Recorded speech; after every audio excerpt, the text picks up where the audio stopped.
Good afternoon, everybody. Welcome back. We'll resume now. I think I see that Dr. Beamsley is present, but wasn't before lunch when he was due to speak. So Dr. Beamsley will slot you in at the end of the after lunch session so that we don't hold up other people that were expecting to hear from straight after lunch. So we'll get to you shortly. No worries. I appreciate that. Thank you. All right. Thank you. Which I think brings us to Mr. and Mrs. Rusbatch, please.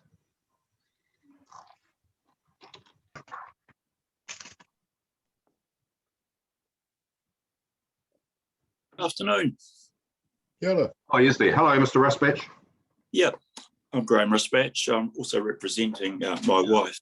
And so our situation is that we own a property in Port Waikato. And the concern that I've raised is what if a building, most unfortunately, were to burn down. So we find ourselves classified under two hazard zones, coastal inundation and coastal erosion. The risks associated probably unlikely to have effect for a good number of years at this point, might be 100 years, who knows. So we've got a building, a legally established building with existing use rights. My question is, if there was a fire, how would those existing use rights be maintained? I would expect insurance would reinstate the building according to its existing plan, but the council may place conditions or may in fact decide that. Can you hear me okay? Yes, we can. Thank you. Yeah, good as gold. Yeah, or perhaps the council will decide that the building should not continue. So, so one could see that through misfortune, the owner could be quite disadvantaged, whereas similar adjacent properties would be continuing to function, even though they might have the same risk situation. So, you know, I've just wondered how the council would handle this type of scenario if it did happen, whether they would impose conditions or whether they would allow the building to be reinstated as it was. Normally, Mr. Rusbatch, I can probably answer that a little bit. You would have what is called existing use rights that you can rebuild in accordance with the same footprint that you've got there, and so you'd be able to replace that house with exactly the same house that got burnt down. If you want to make it bigger or wider, then you might run into problems with the controls that apply because it's a high risk erosion or inundation area. So if you follow what you've got there, you can rebuild and insurance can pay out. But if you want to change that footprint, then you'd have a little bit of an issue. Well, you'd have an issue with trying to increase its size. So that's just a nutshell type overview of your situation. Okay, thanks for that.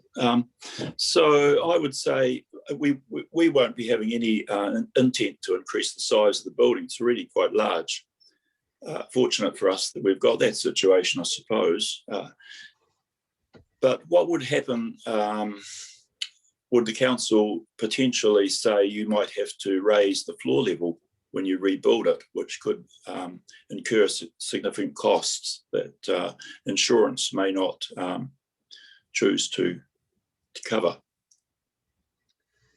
I suppose you're getting into the nitty gritty, and I don't want to give legal advice over a public forum. So I think I think the council may wish to answer that sort of question, but you're getting into the legal complications with those sort of questions. And I think when those things happen, you would need, irrespective of what anybody said here, that's not legal advice or any advice that you can rely on. Even if a council officer says something in the course of the hearing, that will be their opinion. It still doesn't constitute legal advice to you. So, I mean, we're here to hear your submission, and you've obviously stated what the concern is. And the concern is, that, or one of the concerns is, that if something like that happened, you're concerned about your ability to rebuild. We'll consider that, and we'll take whatever advice we need, but we're not here to get into a question and answer session with you, if that makes sense. Yeah, no, okay. So I guess I'm just, taking the opportunity to raise the issue and hear what you had to say about it. And obviously you guys are doing a fantastic job in terms of trying to keep us on top of hazards. Seems to be quite a few hazards around these days. They come from every angle, don't they? Indeed. But I just wondered whether with the rules that were proposed, whether the reinstatement of an existing building needed to be maybe put in there as a specific case, and just maybe fine-tuned a little bit, even at this stage. I'm sure that, you know, the real thing would only happen if it really happened and you had to talk with the council and etc. But I just wondered whether the existing rules really adequately cover that scenario, that situation. And it may never happen, but it's probably going to happen to somebody. And it is a real world scenario. Maybe it could be qualified a little bit even prior to the plan going into effect. Look, I think we understand the point that you've raised. It's something that we'll take on board and consider. But as I say, we can't get into the situation of saying, well, this is what we'll do about it, because we've got to hear the evidence from everybody and hear their submissions, and then we'll issue our decision, which will include addressing all the things that have been raised in these sorts of hearings. So we can't give you an answer now. What we can say is that we've heard the concern that you've raised, and we'll have a look at that and consider it in our final decision making. Great. Oh, that's really great. Thank you for that, guys. Mr. Chair, I wonder whether the council can respond when they have the right to reply at the end. Yes. To the fact that and I'm just looking at the high risk coastal hazard inundation area discretionary activities, and one of them is a discretionary activity for the replacement and relocation of an existing building within the same site where there's no increase in the ground floor area of the building. I wonder whether they could explain the scope of that in relation to existing use rights. I think that would be helpful. Cool. Yep. Is that everything from you, Mr. Rusbatch? Yeah, no, happy to leave it at that at this point. Yeah. Thank you. Let's just see if there are any further questions of you, though, just in terms of anything that you've raised. Ms. Sedgwick? No, nothing from me, thank you. Mr. Marg? No, nothing from me either, thank you. Ms. Gibb? No, thanks for coming in, Mr. Rusbatch. Mr. Cooney? No, thank you. And I don't have any questions either. Thanks, Mr. Rusbatch. Thank you for your attendance today and for raising that with us. Great. Thanks a lot. Thank you very much. Which leads us to Federated Farmers, please. Hi. Just before I begin, we did have Bruce Cameron coming on the call. He's the Franklin Chair of Federated Farmers. I'm just wondering if Bruce is here. If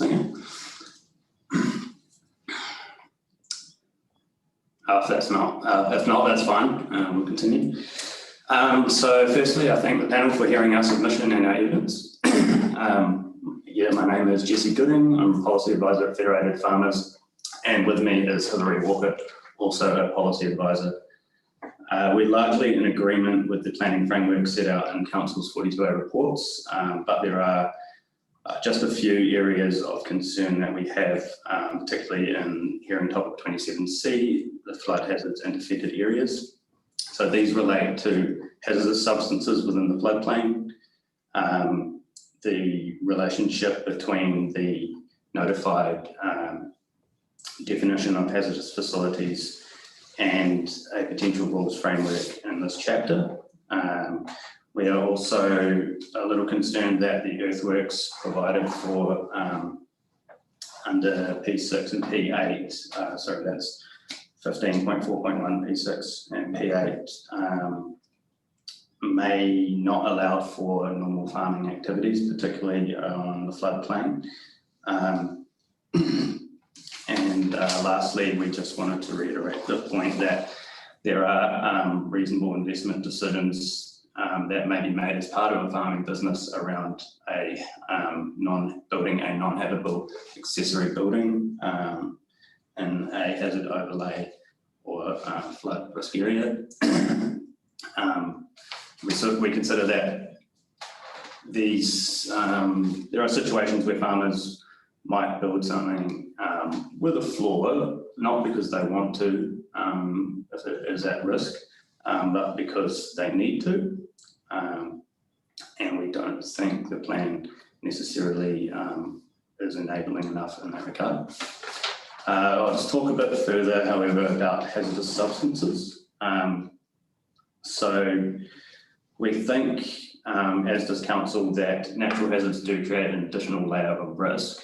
However, how this is going to be managed isn't necessarily clear. I think there was some discussion in Ms. Carter's 42A report about a new or unique definition of hazardous facility that moves away from major hazardous facility for Chapter 15, but we haven't found or are not aware of what this definition is. We have had a look at some other district plans, newly notified chapter on natural hazards in Kaikoura, and also the notified plan review of Selwyn District Plan don't depart from their major hazards facilities provisions and create an additional rules framework for the natural hazards chapters.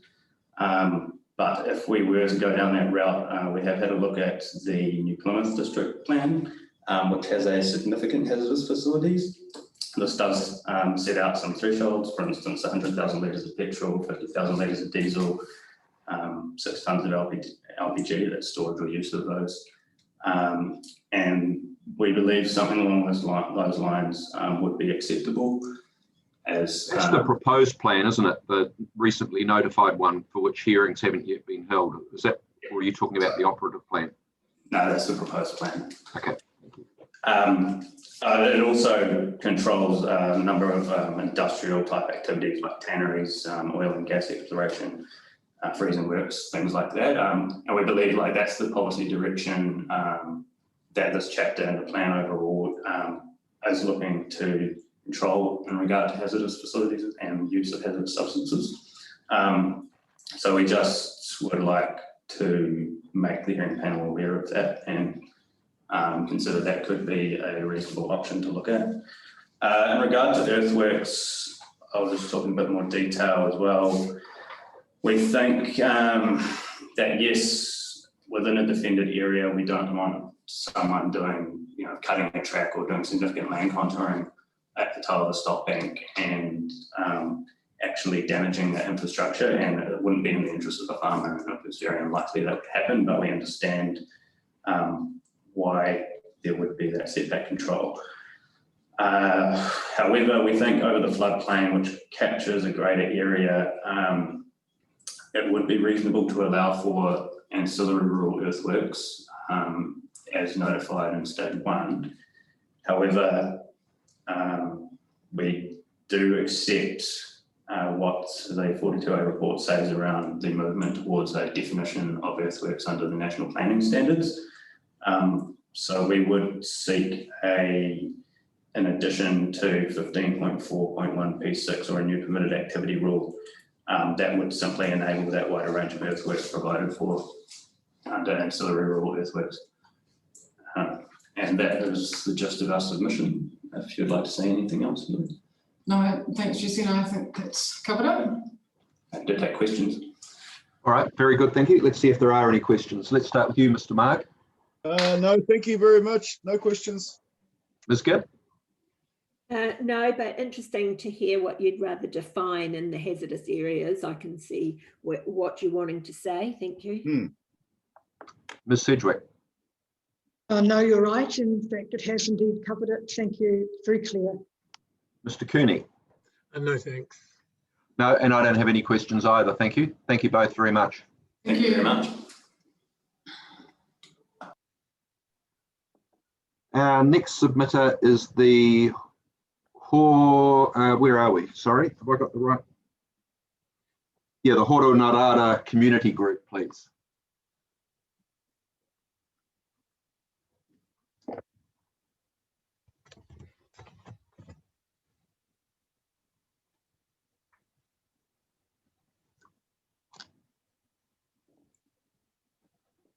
The representative is Andrew Wilson. I'll get in contact with him to see where he's at. So he's not here and no one else is at the moment. Not by the looks of it. I'll get in contact with him. All right, well, Ms. Waugh, please.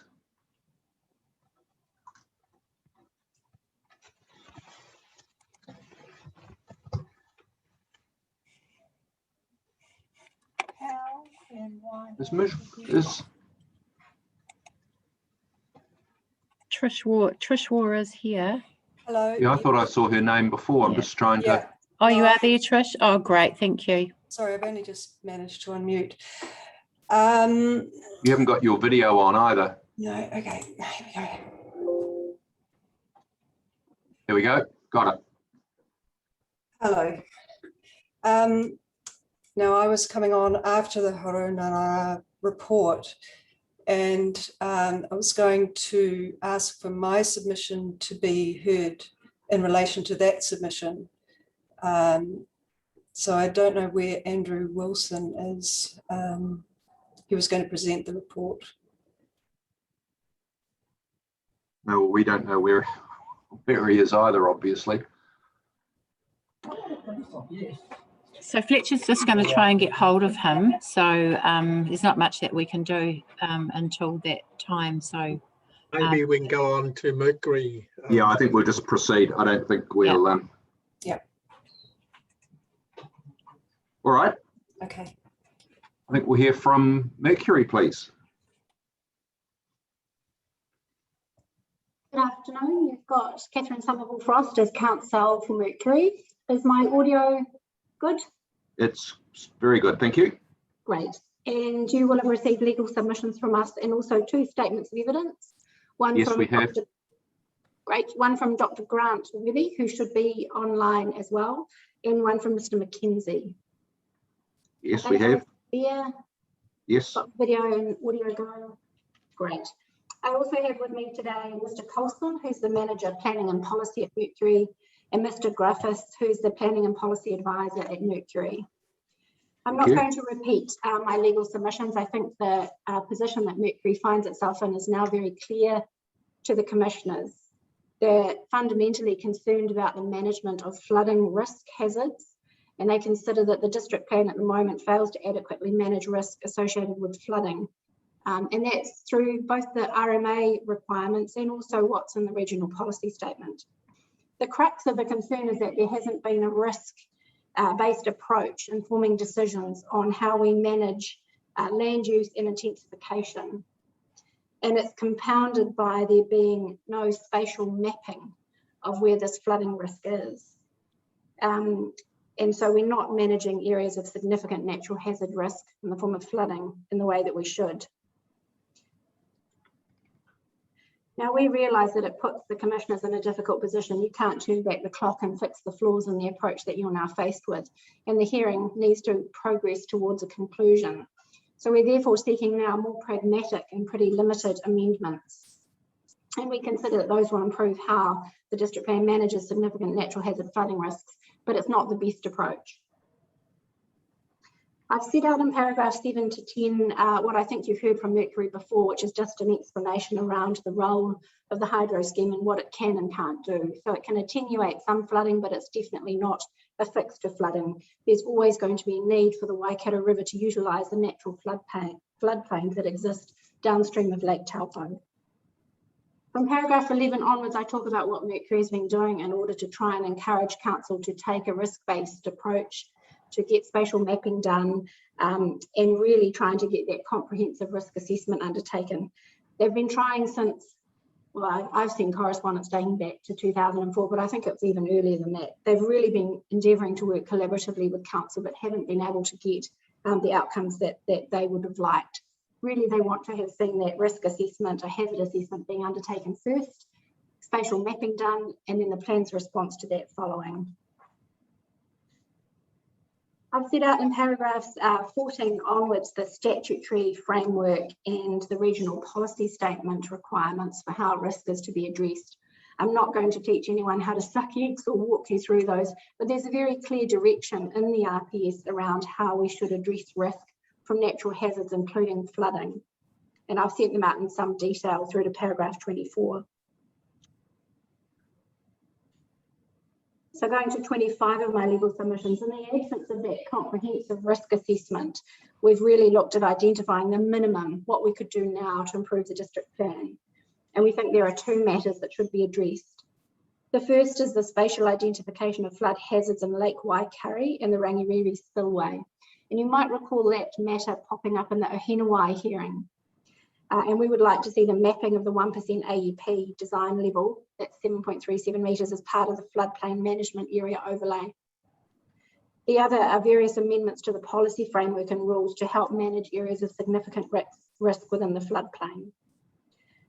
Now I'm going to ask Mr. Mackenzie and Mr. Webby to walk you through both of those. Dr. Webby focuses on the Lake Waikare matter, and Mr. Mackenzie looks at the amendments. Very good, thank you. One thing that's come up in relation to the flooding of Lake Waikare is a response that the information that Mercury is wanting to use for mapping there comes from 1983. And I wanted to just comment briefly there on the legal perspective around whether or not we should be using information from 1983. Dr. Webby will comment a bit more on the quality of that information. But my submission on that is that it's the best available information that we have, and that in relation to flooding, things aren't getting better, they're getting worse. So it's unlikely that the area that we would cover by mapping the 1983 data would be smaller in any subsequent process that we followed. We're only going to be getting more land affected and needing to extend these flooded areas. And that's the trend, that's more areas are being affected than fewer. If we've got the information now, we should definitely do it. I understand that there are ideas that in the future this work is going to be done and it will all be fixed in the future, but with respect, the district plan has to respond now to the flooding risk, and it doesn't do that. I'm loath to leave it to 2022 scientific work and then a future plan change. That's an awful long way away when we've got good quality data now for Lake Waikare and the spillway.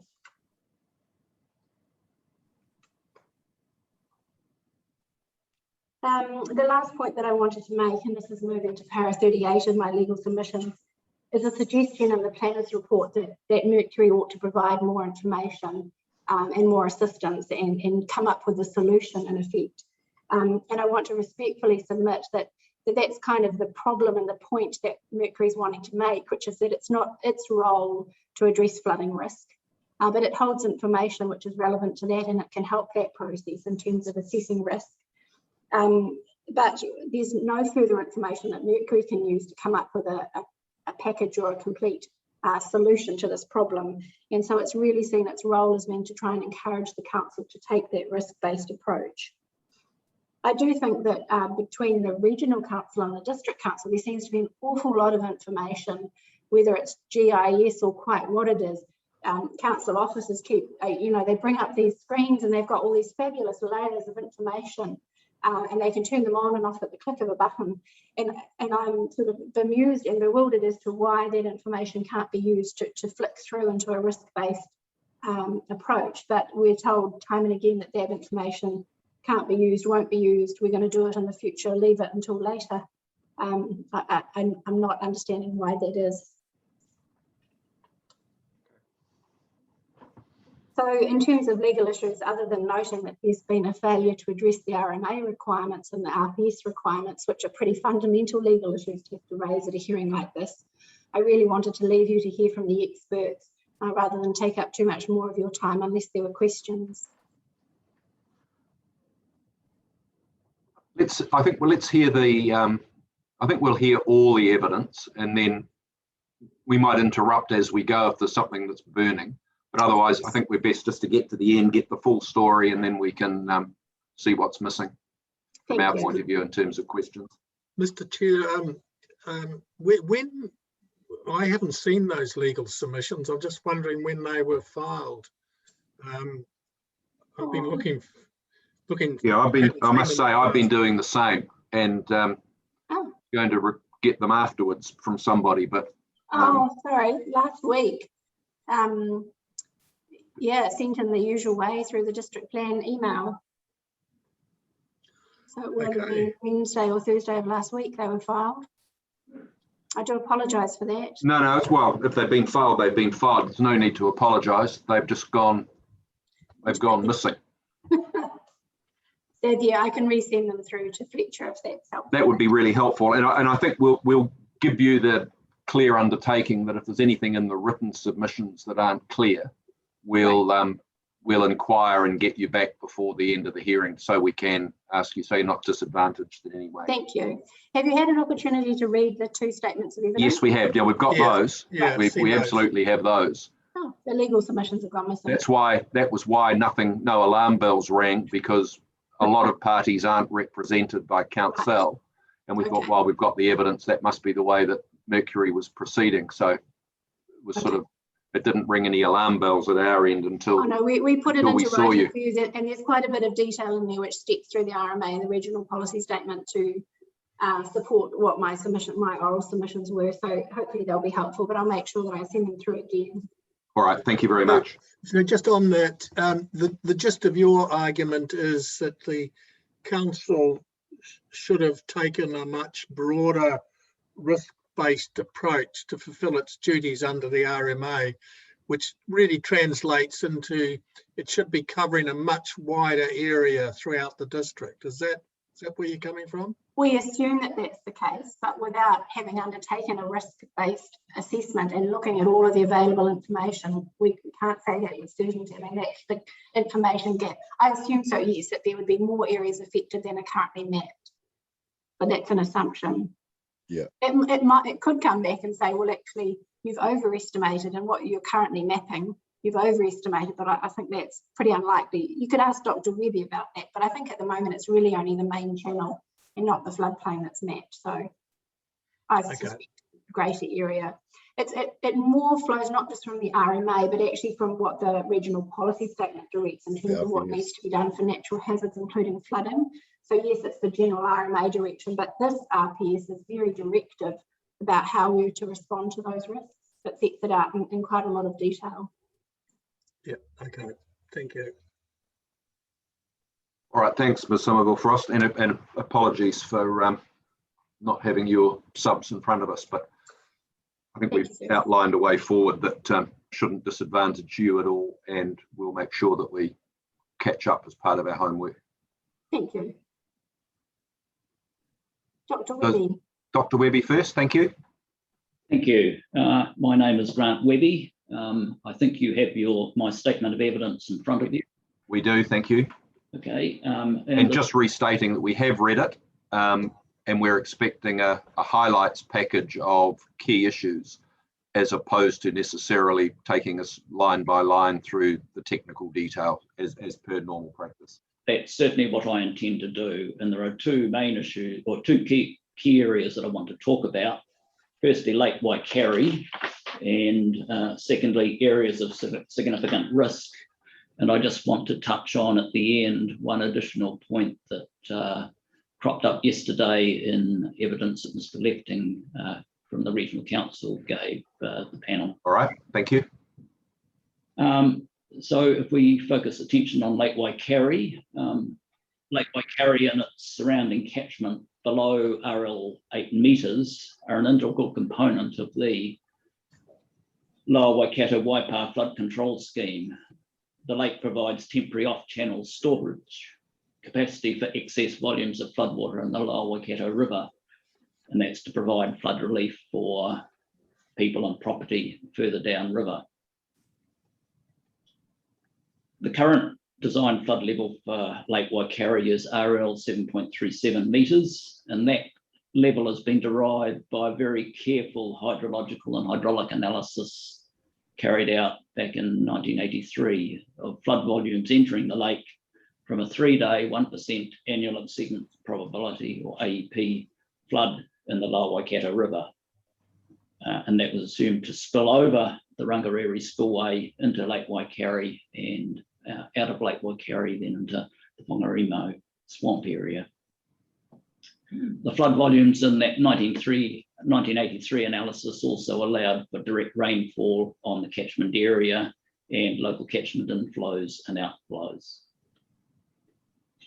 When you construct an engineered structure, you always provide freeboard, and in this case, a 600mm freeboard above the design flood level to the crest level of the northern foreshore stop bank with the crest level at 8 metres. That provides an additional flood storage buffer of 37 million cubic metres. But above all, it provides, that freeboard allowance provides uncertainty for the estimation of floods, and also a safety buffer against the effect of wind-generated waves on the lake surface and any malfunction or misoperation of the control gate at one of the entry points, which is the Onotea culvert. The additional flood storage in Lake Waikari above the current design flood level can also be regarded as a partial buffer against the effects of future climate change, which have yet to be estimated. I'd like to note that the design flood level of RL 7.37 metres for Lake Waikari is lower than the peak flood level of RL 8.38 metres, which occurred in the February 1958 flood prior to the implementation of the flood control scheme. The design flood level is also higher than the peak lake level of RL 6.29 metres, which occurred on 20th of July during the July 1998 flood sequence in the Lower River. The RL 7.37 metre and RL 8.0 metre ground contour lines around Lake Waikari are marked by the red and green lines respectively on the map, which I include as attachment 2 in my evidence. I consider it imperative that the current design flood level for Lake Waikari of RL 7.37 metres is retained as an interim base standard against which the effects of any future development within the local catchment are assessed, pending further review of that design flood level to account for future climate change effects. I do not agree with Mr. Lefting of the Regional Council in his rebuttal statement, where he states in paragraphs 3.3 that a 1% AEP flood level, which is some 38 years old, is not suitable to be referenced within a regulatory document, such as a district plan. My view is that the 1% AEP design flood level for Lake Waikari, derived back in 1983, was derived from a very careful hydrological and hydraulic analysis at the time. And I don't think it can be dismissed lightly. I'd like to note that the design flood level was verified in a 2005 Environment Waikato report entitled Rangariri Spillway and Lake Waikari Hydraulic Review, technical report number 2005/33. That was verified by means of an updated computational hydraulic modelling investigation in which a peak flood level of RL 7.36 metres was predicted. I would acknowledge that that 2005 investigation didn't reevaluate design flows in the lower Waikato River for the 1% AEP design flood. I'm not a planning expert, but it's my view that the proposed plan needs to just reference the current assessed 1% AEP design flood level of RL 7.37 metres for Lake Waikare as an interim measure by appropriately depicting this on the planning maps. I also think the plan needs to require that the effects, including cumulative effects of development on the flood storage capacity of Lake Waikare are considered, and that's discussed further by Mr. McKenzie in his evidence. I think the plan also needs to require a policy response to manage development below the RL 7.37 metre contour line around Lake Waikare. So moving on to areas of significant risk. The proposed plan defines high-risk flood areas as those areas contained within the 1% AEP floodplain where, at a 1% AEP flood, either the depth of water exceeds 1 metre, or the speed of water exceeds 2 metres per second, or the flood depth multiplied by the flood speed exceeds a value of 1. And that definition is consistent with the definition in the Waikato Regional Policy Statement. Policy 15.2.1.1 of the proposed plan deals with new development in areas of significant risk from natural hazards and requires the avoidance of any development which increases the risk to people's safety, well-being and property. However, the wording of the policy equates significant risk with high risk.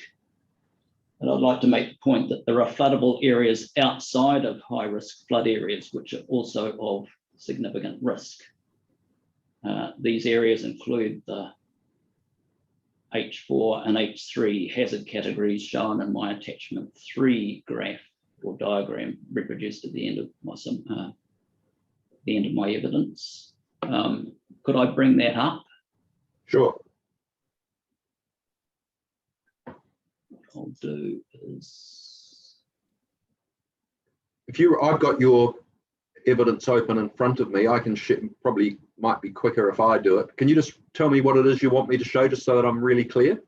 Okay, it's the diagram right at the very end of my evidence. It's attachment 3, is it? I thought it was 3. Yeah. Yeah. Okay. I'll put that on the screen now.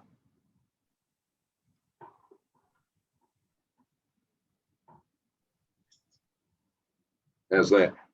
Yes, I can see that. You want me to get a bit bigger? I think that would be helpful.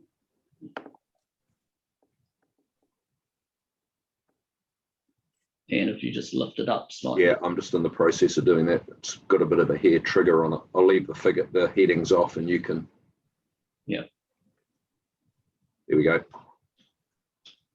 Okay, so high risk areas defined by, if you can imagine a horizontal line from the left-hand axis of that graph going along at 1 metre and hitting the green line.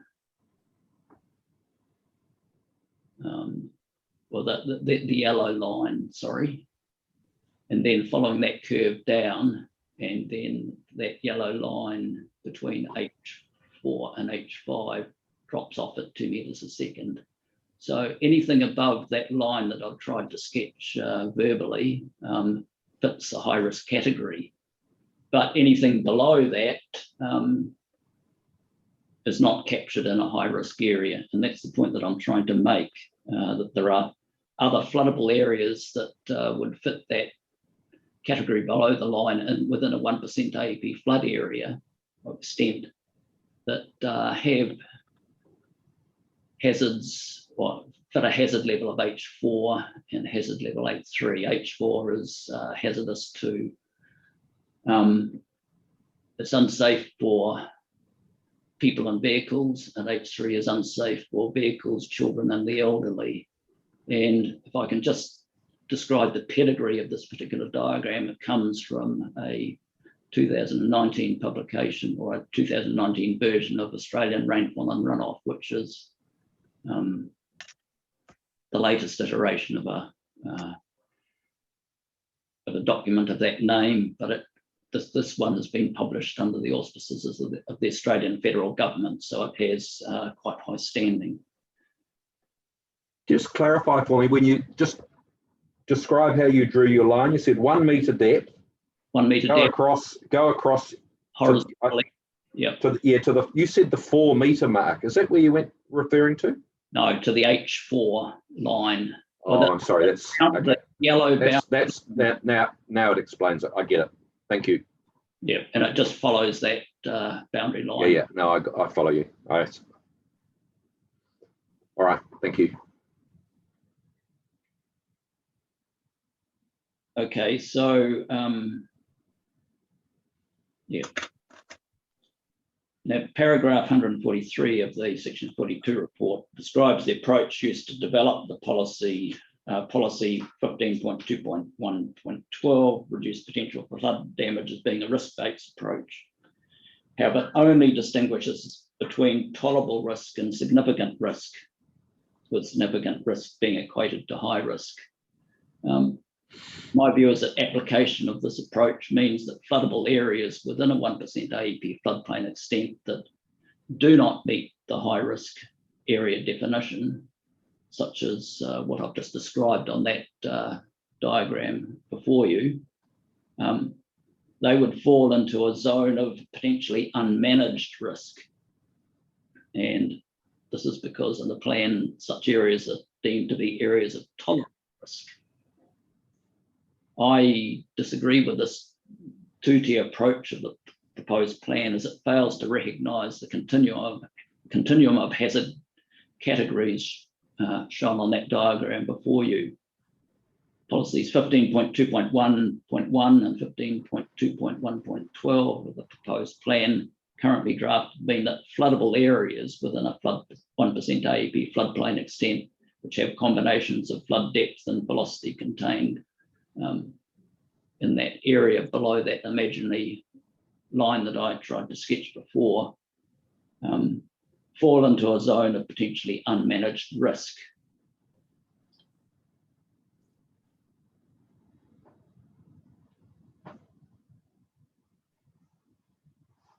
All right, I think we understand that. Yep. In her rebuttal evidence, Ms. Carter for the District Council maintains that the floodplain management policy framework recognises the comparatively lesser risk of the 1% AEP floodplain, where it doesn't meet the definition of high risk flood zone, by providing the option of mitigation of the adverse effects of a 1% AEP flood event. I'm not a planner, but I don't consider that this policy framework satisfies the requirements of the implementation method 13.2.6 of the regional policy statement, which states that regional district plans ensure that subdivision, use and development can only occur in a floodplain with an annual exceedance probability of 1%, where appropriate assessment of the risks has been undertaken and these risks will not exceed acceptable levels.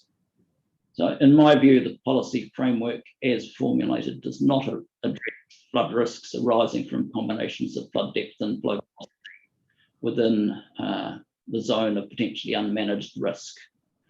There's potential for flood risks within this zone, if left unmanaged, to leave people and communities exposed to intolerable levels of risk.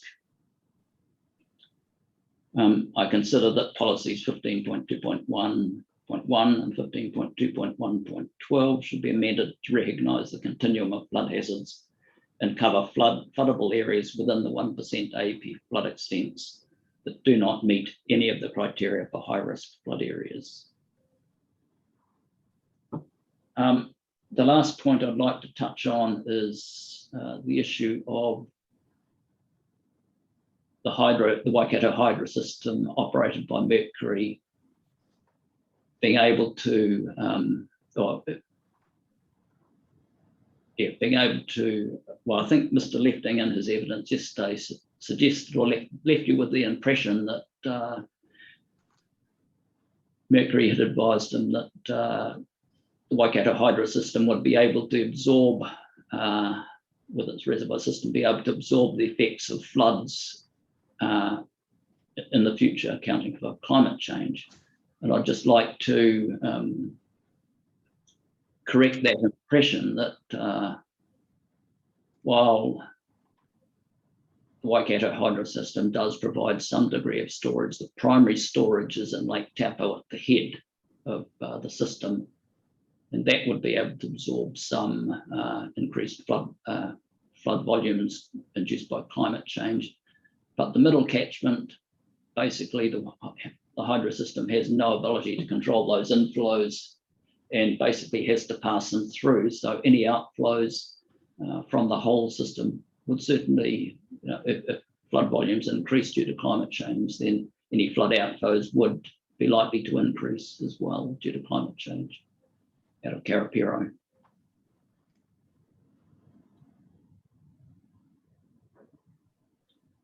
So that covers what I want to. All right, thank you, Dr. Webby. We didn't interrupt you, but your video's been off. So by the time we get to questioning, it would be quite good if you could turn it on just so that we can. That was apologies from my end. We wondered it might have been visual mitigation. We weren't sure. No, it's on now. No, the system here, unfortunately, cuts me out from time to time. No problem. All right, well, let's hold fire any questioning until we hear from Mr. Mackenzie, and then we'll see if there's any questions in the broad, and then whoever it's appropriate to answer them can. Thanks, Mr. Mackenzie, just when you're ready.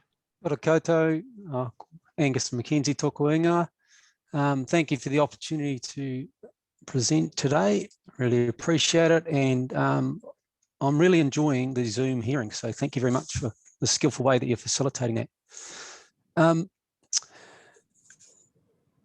I just want to speak to the policy and spatial amendments now sought to the PWP framework by Mercury Energy. Mercury is seeking to support WRC in effectively managing natural hazard risk within the district, utilising the best information available for the plan. The primary reasons for the amendments that we're seeking are set out in the evidence of Dr. Webby and my evidence in chief.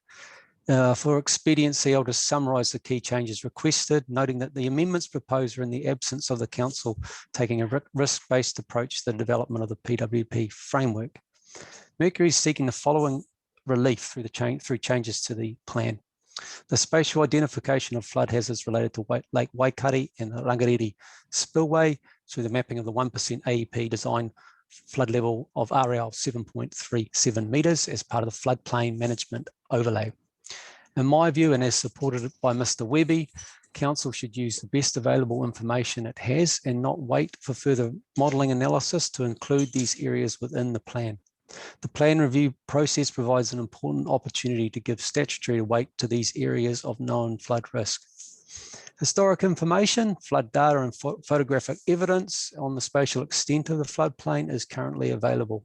WRC clearly demonstrated this in their excellent presentation yesterday, that it has considerable data that could be used to map known areas of floodplain that may be subject to significant risk. If risk can be quantified, which is the case here for these two items, then it can be managed. Attachment A to my evidence in chief sets out the amendments we're seeking in detail. I note that this attachment refers to my primary submission, and I'm happy to provide an amended copy of attachment A that captures those comments made in the submission, if that would be helpful for the commissioners at the close of this hearing. I think it would. If what I think you're saying is it's evolved, and there's a final view rather than us assuming what we think it is. Great, thank you for that. I think it would be helpful if you could file an up-to-date track change version of what it is you're now seeking. That would be good. Happy to do that, thank you. Thank you. So highlights from that include ensuring appropriate acknowledgement of the need to manage both significant risk and high risk in the policies. Mr. Webby has explained these concepts. There is potential for significant risk if left unmanaged could expose people and communities to intolerable levels of risk. Inclusion of appropriate references to the floodplain management area within the plan policies to guide assessment of potentially significant risks that may be present in these areas. Clearly establishing clear links between the areas subject to flooding, including the floodplain management area and the high risk flood areas, and other chapters in the plan relating to land uses that may be at significant risk from flooding. Ensuring appropriate recognition of cumulative effects of land use changes on the storage capacity of the Lower Waikato flood scheme through the inclusion of this in assessment criteria as relevant. That's just a real high level summary of that detail within attachment A. In addition, around plan implementation, just want to make a couple of comments there. Mercury seeking that infill development is documented and recorded over time to ensure that infill volumes and cumulative loss of storage capacity within the Lower Waikato flood protection scheme is managed, and the displacement of water is understood over the long term. It's important that consent information is provided to managers of flood risk data at the regional council to monitor the impact of infill volumes on the floodplain storage capacity. It's all I have in terms of a summary statement, but absolutely happy to answer any questions the panel may have. Look forward to further kōrero. Thank you. Very good. Thank you, Mr. McKenzie. Let's, as I say, we'll just ask questions and whoever's the most appropriate person to answer can just do that. Can we start with you, Ms. Gibb, please? Yes, I have no questions. There's a lot of information here, and so I look forward to the track changes you'll send through. Thank you. Thank you. Ms. Sedgwick? I too am working my way through some of those and look forward to that, but I have no specific questions at this time. Thank you. Thank you. Mr. Marg? Not at this phase, not at this stage, thank you. Mr. Cooney? Yes, can we, Mr. Webby, can we flick up your significant risk chart? Oh, I've got it here. I can do that, okay. I think. What might also, apologies, Chair, what might also help is I think Dr. Webby has a hand annotated graph, and we could be as technologically advanced as holding that up in front of the camera. I'm not sure if that assists. Whatever suits best. Dr. Webby, have you got the hand annotated one? I think you've shown it to me on another meeting. Have you got one in front of you? Where's he gone? Where's he gone? Must have been a bit nervous about the questions we were going to ask him, I think. Oh, I'm sure he's not. He's done a runner. He has definitely done a runner. He's very well prepared, Phil. I don't think he's too concerned. Wow. We can only rely on the evidence in front of us, and he's not here. He'll come back. I'm sure he'll come back. I was really, maybe someone else can answer it. I was really going to try and get a sort of a practical grasp on the what do significant flood events look like if they're not high risk. In other words, they fall beneath the high risk formula and assessment. So what does it look like in practical terms? Can someone answer that? If I could assist, and I don't know whether commissioners have got my evidence there, but page 13 has got that diagram with the annotations on it. Yes, it has. I wondered about that. Yeah. I can share it because I've got yours open right in front of me. There it is there. It describes alongside the H numbers what the issues are. So at H4 it's unsafe for people. Can you bring it up? Yeah, bring it up even further. Yeah. Oh, look, there it is, annotated. Yeah. H3 is unsafe for vehicles, children, and the elderly. Yeah, but what are we looking at? What the depth of water is? What 2 meters? Is it? No, its depth is 1 meter, and it's the velocity also. So velocity at the bottom, depth at the top. Yeah. So it's the range between just above one vertical and velocity. Well, it's below 1, isn't it? It starts. It is, yes. Just to clarify that. So Mr. Webby drew that slightly differently. He would follow that red line down the curve of H4. So he'd go across and he'd go down. And he'd go down here. Yes, that's correct. And so then do that down again. You do that again, Mr. Chair. Okay. Go from here across to there, And down. down the slide, and off the cliff. That's the one. Okay. And is that based on a 1% return? So it's less than that, isn't it? I think all that's saying, I think what that's doing is just showing the combination of depth and velocities that are harmful to different categories of situation. Like my understanding, someone correct me if I'm wrong, it says if the velocity was 1 meter per second, and 1 meter per second, and the depth was 1 meter per second, it would take us to this point here, and that would be unsafe for the activities in H4, H3, H2, and H1. And what and the storm event we'd be looking at? I think it's independent of, that's just saying that's the combination of depth and velocity, because that And you then need topography to and all- relate Yeah. that. I think that's, correct me if I'm wrong, but I think that's just saying that Phil, it's that's that correct. combination and depth That's and correct. velocity that are risky in those different categories. You're And you defining then your have risk. to relate that to what storm it was. I mean, that point on the graph, 1 meter depth and 1 meter velocity at a particular location, depends on where the location is, and it might be a annual storm, might be a 10-year storm, might be a 100-year storm, might never happen. And it'll differ across the catchment. That's correct.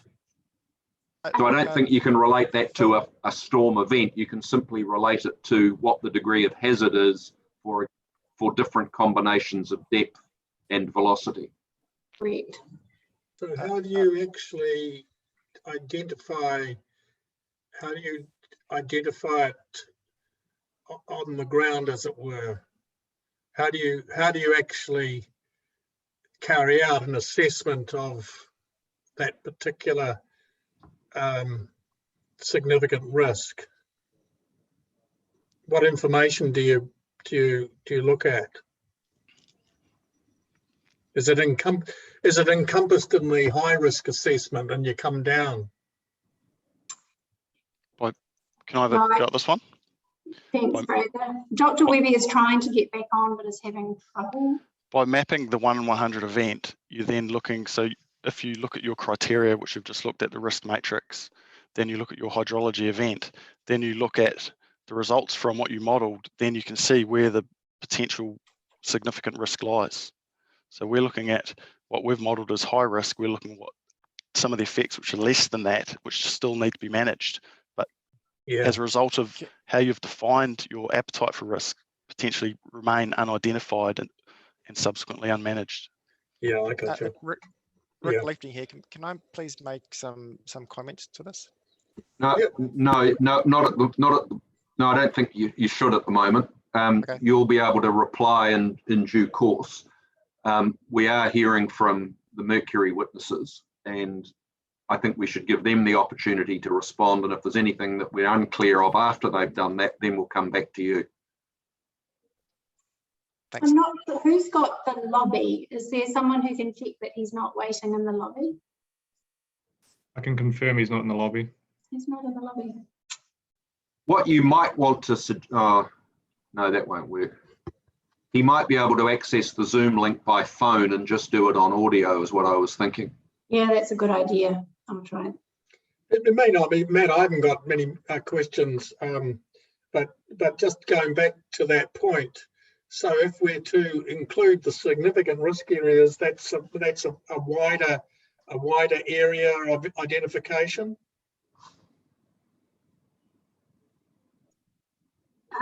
I think we're mixing up areas and what the effect is that we're worried about, whether it's velocity or depth or a combination of those two. And I think that's what the whole risk approach is meant to analyse. It's meant to take that information and work out spatially, where do these things connect and what size events. So I'm not sure that that work has been done, and that's kind of our point.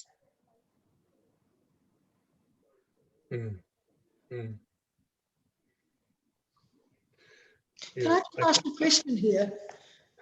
and I'm not sure who answers it. So this is an Australian chart here with the combined flood hazard curves. What surety do we have that this mirrors New Zealand conditions? I suppose the short answer is that the car or the person or the house doesn't know what country it's in. It just knows how deep the water is and how fast it's flowing, without being too cute about it. Yeah. Correct, but it just is this an international? I guess my question is this an internationally recognised standard, or I'm not aware of it. So is that a standard formulation methodology?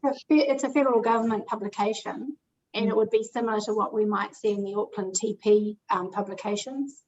But as the chair has noted, you know, a metre of water at a specific velocity is going to affect a car the same regardless of where that's occurring. Yeah. Okay. Yeah. Would it be worth getting Grant to respond formally to that? If he's here now, that would be helpful. I'll Is try he and get back, hold is of he? him. No. I mean, in writing. I'll try and get hold of him now, though. Yeah, I've been trying. I can't get hold of them. I think Grant's actually touched on the significance of that piece of work in his evidence and in his statement as well. Or look, I think I think rather than waiting. Sorry, Ms. Kelly. Somebody's just come in on the phone, so I can ask who that is. Is that you, Mr. Webby? That's correct, yes. Oh, great. Excellent. Thank you, Sandra. Sorry, I got logged out at this end and nothing worked when we tried to get back in. Oh, that's no good. All right, let's go back to Mr. Cooney's question, and then quite happy for you to comment on it afterwards, Mr. Lefting, but not in the middle of Mercury's case. That's all, just so that we're fair about it. I think my question's been answered, but I've sort of forgot what it originally was. But I'm trying to get some sort of definition on the significant risk area, and what does that mean on the ground stuff? Does that mean that the high risk area would be a wider subset, for example, within the floodplain management area? I just want to get a sort of a description of where does this take you in terms of identification? Okay, Grant Weddy here. I think it would definitely give you a slightly wider extent than what the high risk flood area is currently illustrated as. It depends on the topography of the ground. Obviously, if you have an area of floodplain that has got sort of steep banks, then there wouldn't be much increase in area there. But if you had very flat area on another part of the floodplain, then it would be much wider and depend on the slope of the ground. And so it's a more nuanced approach in how council has assessed that high risk area. It's almost another subset of the high risk assessment, isn't it? Yes. Yeah. Has this, and I think Commissioner Sedgwick has raised a good point, and it's an Australian-based assessment methodology. Has it been followed by other councils around New Zealand? I'm aware that the Wellington Regional Council has been referencing it. I don't know about other regional councils, but the earlier version of that same publication was certainly widely used throughout New Zealand. Yeah, okay. So this is just the 2019 version that I drew that diagram from, is just an update of that, a very extensive update. And I think the principles of floodplain management apply irrespective of the jurisdiction. Yeah, okay. Okay, that's fine with me. Thanks, Mr. Chair. Thank you. I think given that we've had a bit of a round the houses conversation on this, Mr. Leafing, if there is anything that you wish to add to the clarification of that attachment, now is a good time, please. Yeah, thank you, and hi all. Yeah, sorry, I didn't mean to try and butt in there. No, that's quite all right. No apology needed. With Dr. Webby not there, I thought I could help out with some of the No, and that's appreciated. Thank you. So, start my video. There we go.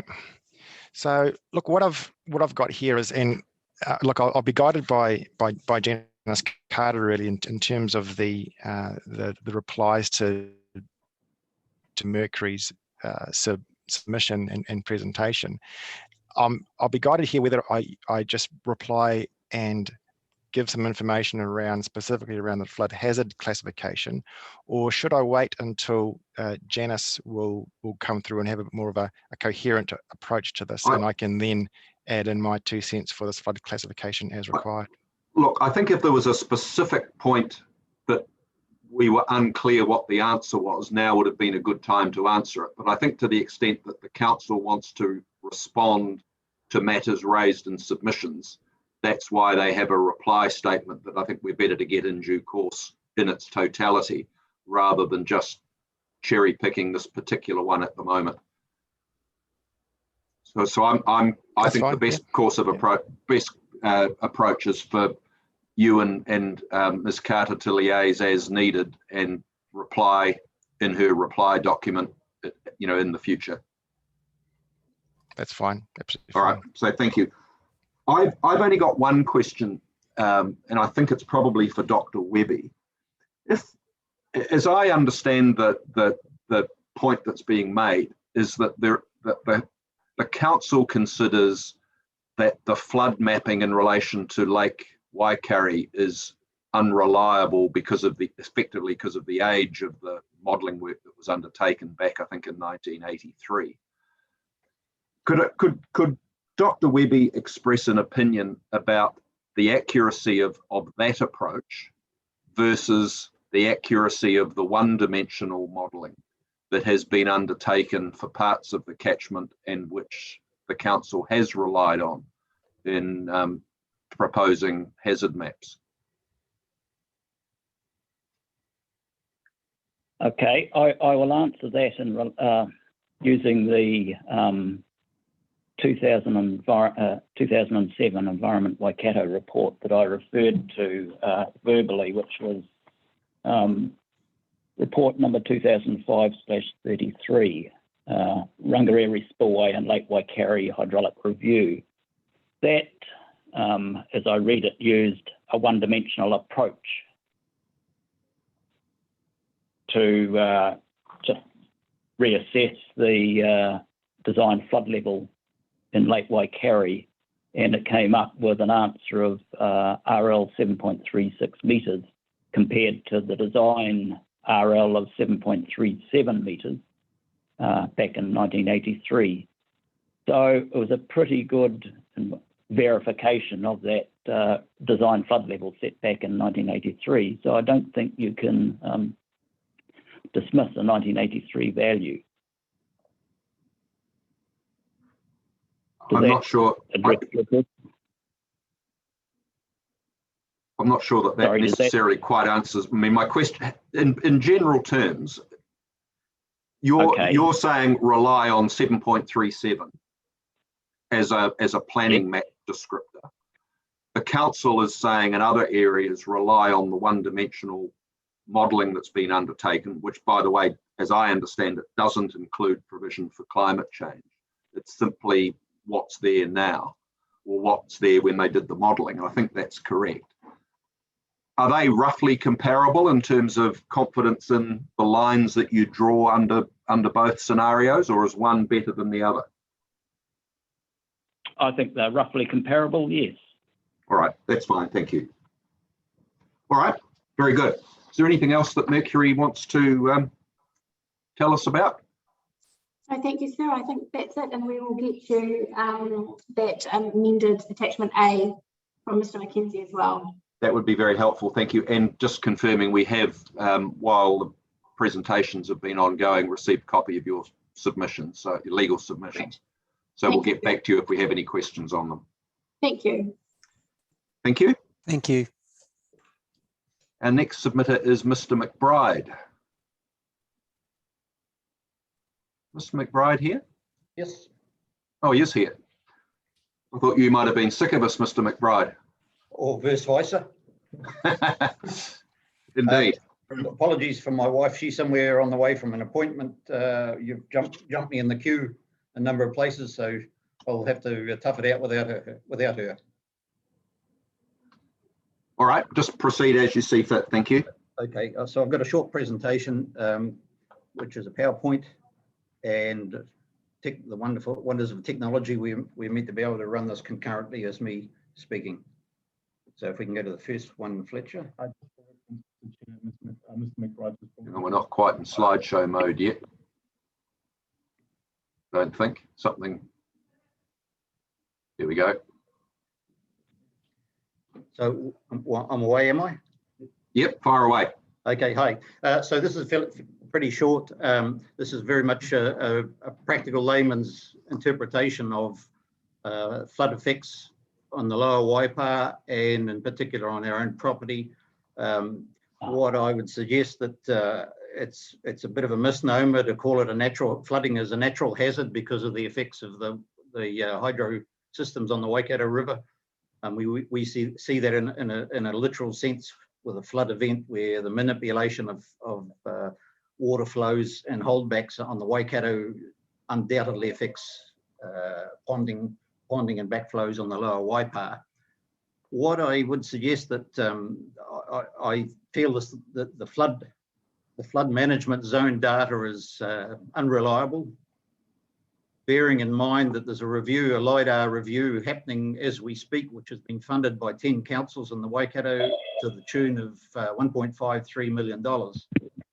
So some of the data that's turned up in the planning maps is certainly dated, and it gives me an uncomfortable sense that we're looking in the rear vision mirror rather than looking out the front window. What the core issue with our concerns is we're dealing with some of these flood-related natural hazards are talking about people's assets and people's livelihoods and people's well-being.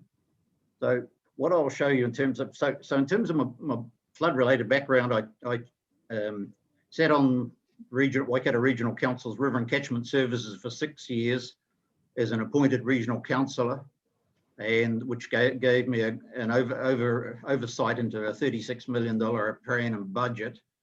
I chaired the Waipa zone for 6 years, and during that time we created the Waipa catchment plan, which was a whole of catchment 50-year vision for the Waipa River, and which subsequently became the blueprint for the other 8 zones throughout the Waikato. So I've got a pretty good understanding of the technical background, but I also have a very good practical guide of the day-to-day issues. This is the image here shows a flood gauge which I have. So if you walk out from our house, there's a 14 or 15 metre deep gully below us.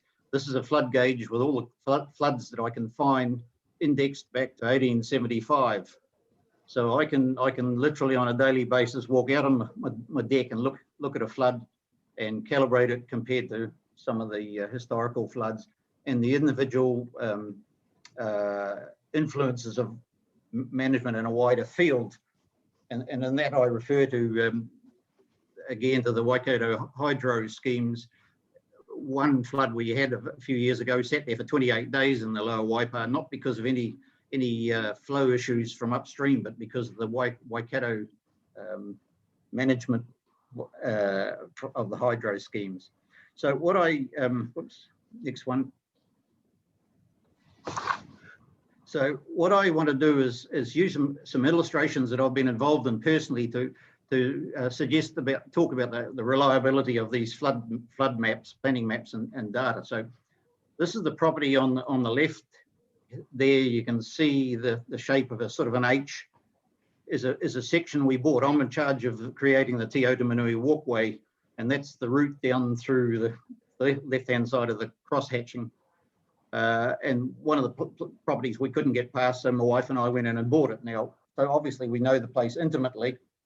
So if you look at the flood management hatching, cross-hatching, it actually takes the whole of the section, which is shown on the right before a house was built on it. And likewise for the next door house. So the data in the planning maps doesn't correspond to what you see on the ground. And that causes me some considerable concern. In terms of our own place, we have 5 properties on Collie Road. This is 213 Collie Road. If you look at the circle, there's a little wee pimple sticking out, or a V within that circle, which suggests that the flood management zone would be put on our LIM report for that property for about, I don't know, 5 square meters or whatever it is. If you look at the right-hand image, you can see that's what it looks like in the ground. And I mean, it actually defies gravity, because there's no way water in a flood event is going to back up and go uphill. It's going to go up the drain. So that suggests to me that the planning maps are pretty coarse. This is our own property here, or properties on the left. We've got the flood management zone cross-hatching over a considerable amount of the western side of our property. Now, our house is, as far as we can ascertain, is that top left red dot. So according to that, our house is under this flood management zone area now. The purple dots spread around the property are all about the same elevation or data. And so if you look at the one at the bottom, the mid bottom, it suggests that allotment there has virtually no flood hazard. You look at the one in white straight above it, which is within the same paddock. It says it has in the top left corner, it has some flood risk. So the reliability of the data is on the ground is not good. If you have a look at the right-hand image, that's looking across the gully I alluded to before towards our house. And the 1875 flood, roughly speaking, is about where those blue dotted lines are. And there's about, using Motoriki data, it's about 3 meters of freeboard between the 1875 flood, when the Waipawa was a wild river, and which suggests something quite different to the image on the left, the planning document. The bottom dotted lines are one of the more memorable recent floods, the 2004 one, and that's light years away from being a hazard to the house site. So that image there just gives you an aerial view of it. Our property takes in half of that native bush there that runs along there. Our house is in the top right-hand corner, but all those flats are basically the same elevation. So if our house is going to become part of a flood management area, all those other flats should in theory be part of the same package. So what I'm really suggesting is it's really a bit of a misnomer to say the lower Waipawa's floods are a natural hazard, because it's no more natural than an elephant born in a zoo and spending all its life compared to an elephant living in the Serengeti plains. It's the same beast, but it's quite a different thing. Suggesting that the Waipawa flood data set is outdated, and I would also suggest that nothing should be done about the flood section until the LiDAR data is updated.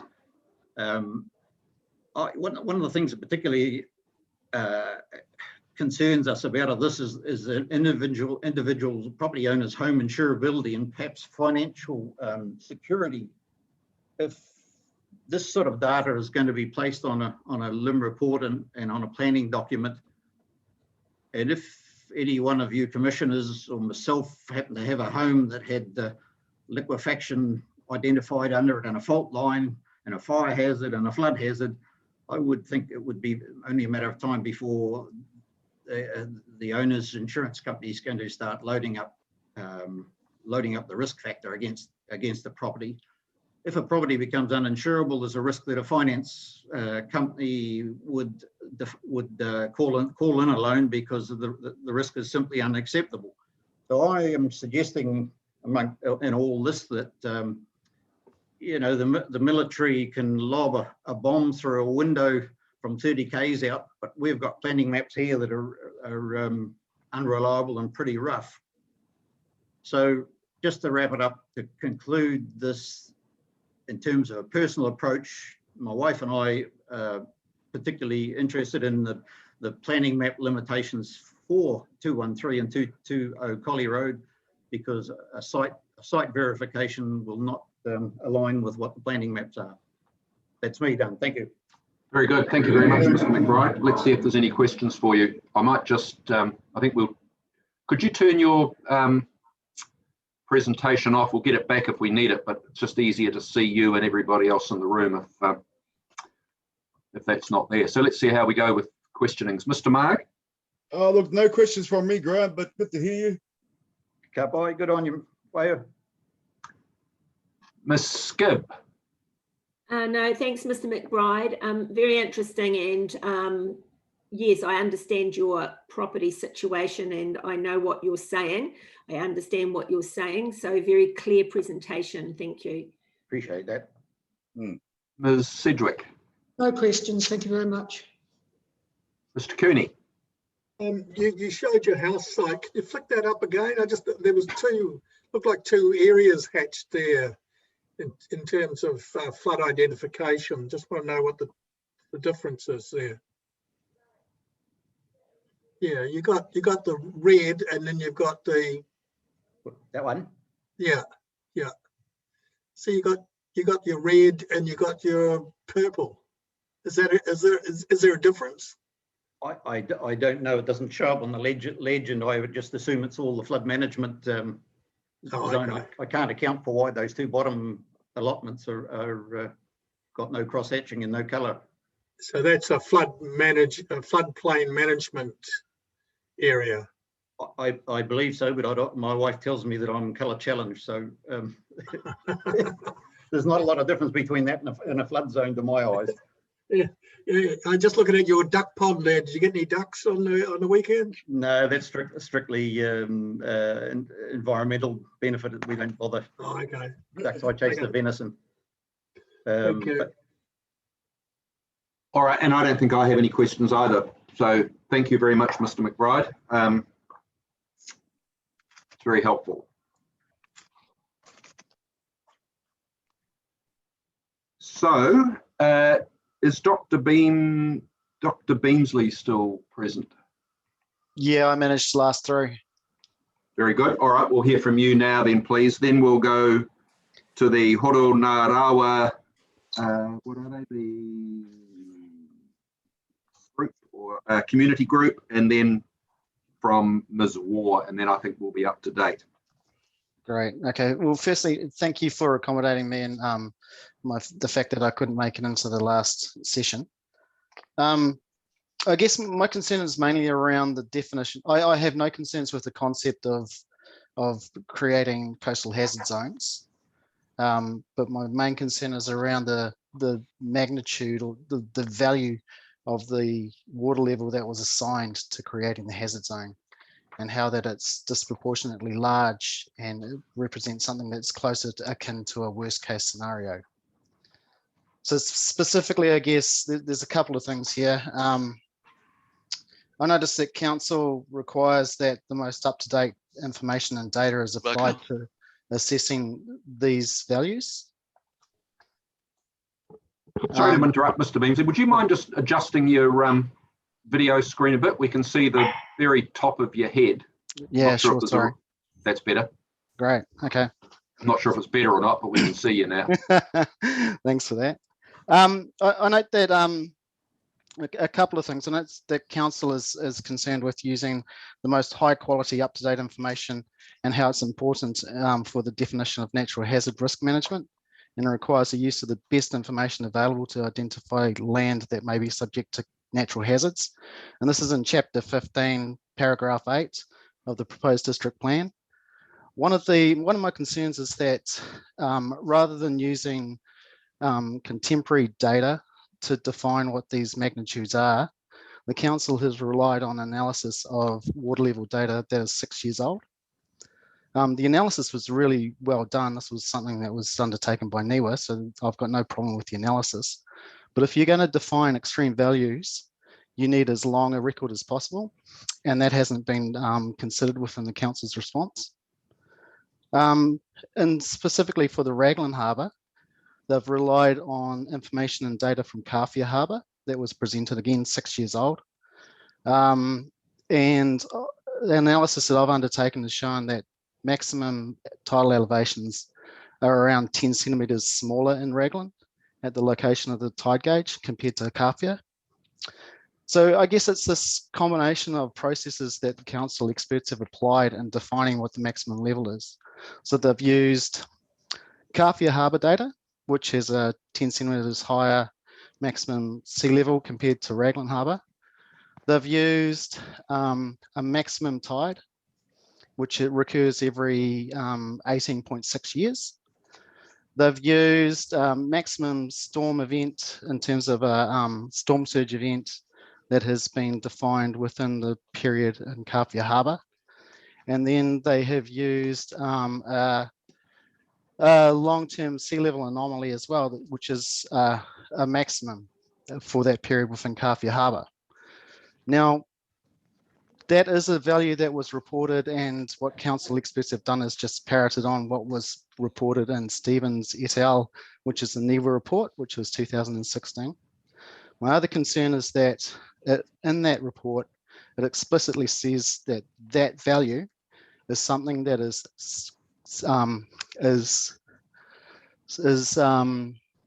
considerably less than 0.5 AEP, or considerably more than a 1 in 200 year event. So it's well outside the planning, the life of the planning document, which is 100 years. It's significantly more, it's actually considerably more than a 1 in 200 year event. And analysis that I've taken using all of the available data shows that it's probably something similar to a 1 in 10,000 year event. So my concern is that council hasn't used this up-to-date data, hasn't applied robust science to working out what the return period events are, and has been overly cautious in defining what the hazard levels are. I do acknowledge that as the duration of the record gets longer and longer, your confidence intervals around what a 1 in 100 year event are increase. So your confidence of being able to define what a 1 in 100 year event is increases.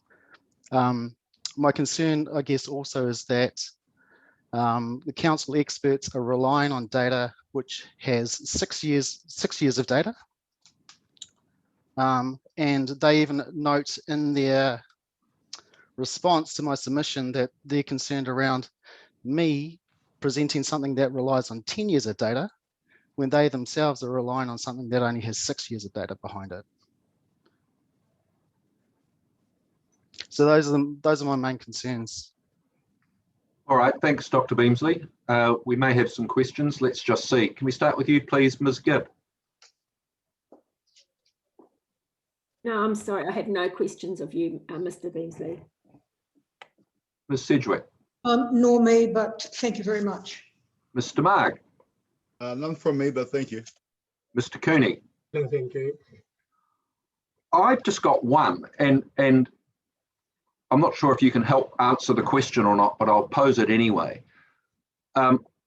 We as this hearings panel have an obligation to consider the information in front of us and to make a decision on what's appropriate, what are the appropriate provisions to put in the district plan, which I think by pretty much everybody's consensus needs to address hazards in some way.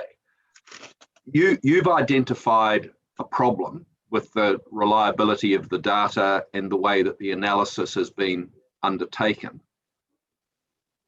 What we're not going to be able to do, though, is to say, okay, well, let's, stop the bus and start again and do a whole bunch more work to address things in the way that you would prefer to see them done. So what's your solution for us? What are you suggesting that we do, given that we can't go and order, you know, a bunch of, you know, hydrological studies, et cetera, et cetera, et cetera? Well, I guess, well, firstly, I guess I have some frustration that it wasn't scoped correctly. So that's more frustration at council, and that's nothing to do with the hearing.